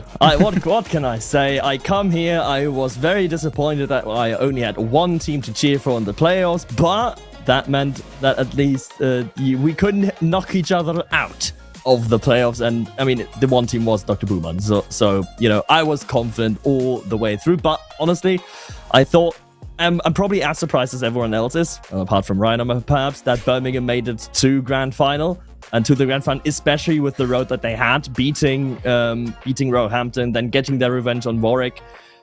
And honestly, still having a decent showing against Dr. Bowman, where I think Endurance played a little bit of a part of it. But yeah, overall, happy boy. Germany is on top again, as it should be. And England can play second fiddle. I saw the face there, Pegasus. I think you kind of expected Birmingham, or excited to see Birmingham at this point as well. I mean, second place for them has to be a pretty good feeling at the end of the day, yeah?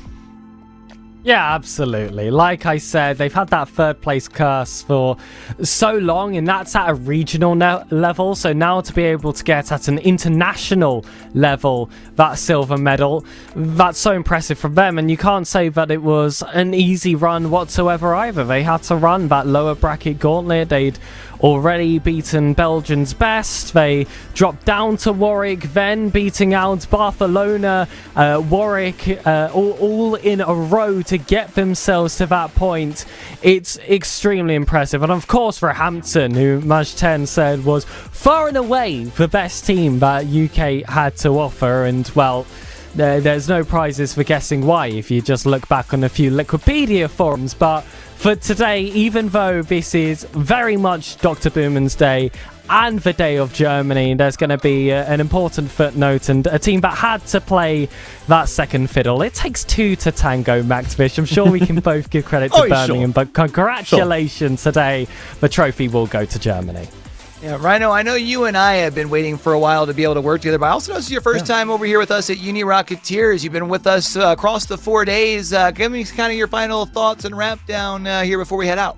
This was so much fun. The tournament on the whole is so well put together. Unfortunately, of course, we had those slight server issues back on Wednesday, so we just need to get that contact to Epic, and then we'll be fine. But no, honestly, yeah. I mean, the way that everything has gone so far, we thought it was going to go one way right at the start, and there was a lot of bumps along the road. There was a lot of intrigue. There was a lot of things that didn't quite go the way that we thought they were going to. The final wasn't even the grand final that we thought we were going to get. So the fact that it is so tight between these teams and it's very variable on who's going to turn up on any given day just adds so much credence and so much joy to the event. And well, yeah, I hope this is first of many. Let's put it that way.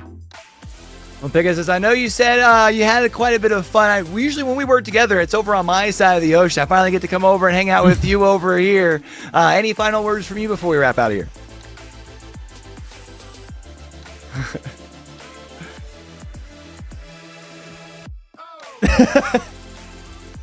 Sorry, guys. The dog was barking, and I thought no one would hear it, but this dog is here to bark one last time. Q, I was saying I hope you enjoyed your time in EU. Some challenges in the midfield. You really have to earn your possession, all that fun stuff. And for myself, I've loved the collegiate scene. I've done NSC for quite some time. It's my first time actually having it on an international level over here in Europe, and I've really enjoyed my time here as well, especially alongside Rhino for that grand finals, yourself, Q, Maxfish, and of course Orion, who was here for 2 days of the action as well. Mockfish, last time we were met right here about a year ago, didn't end quite the way that you were hoping. This time it did. It's always a fun time with you, my friend. Any last words from you, buddy? All I can say is thank you everyone for watching, and all I can say is thank you to everyone in the background as well, putting it on. Uni Rocketeers has been going through some iterations, always the same people, though, always lovely to be here.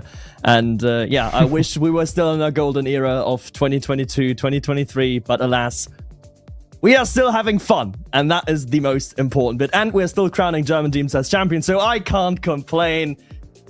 Take a hike.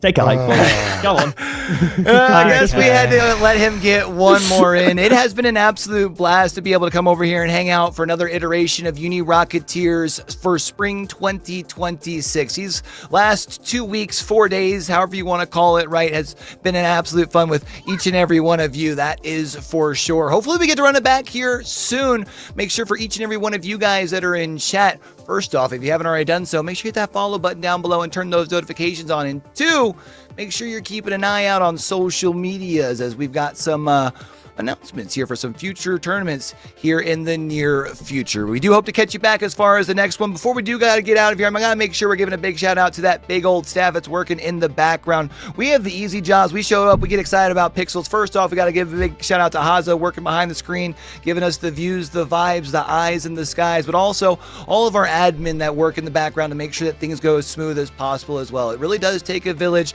Like Mockfish said, man, we're still putting on a great show over here, and it's really all thanks to the work that goes on in the back. I appreciate y'all for letting me come along and join y'all for the ride.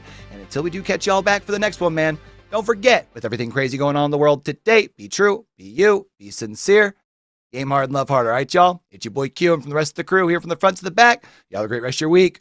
Peace. We're out of here.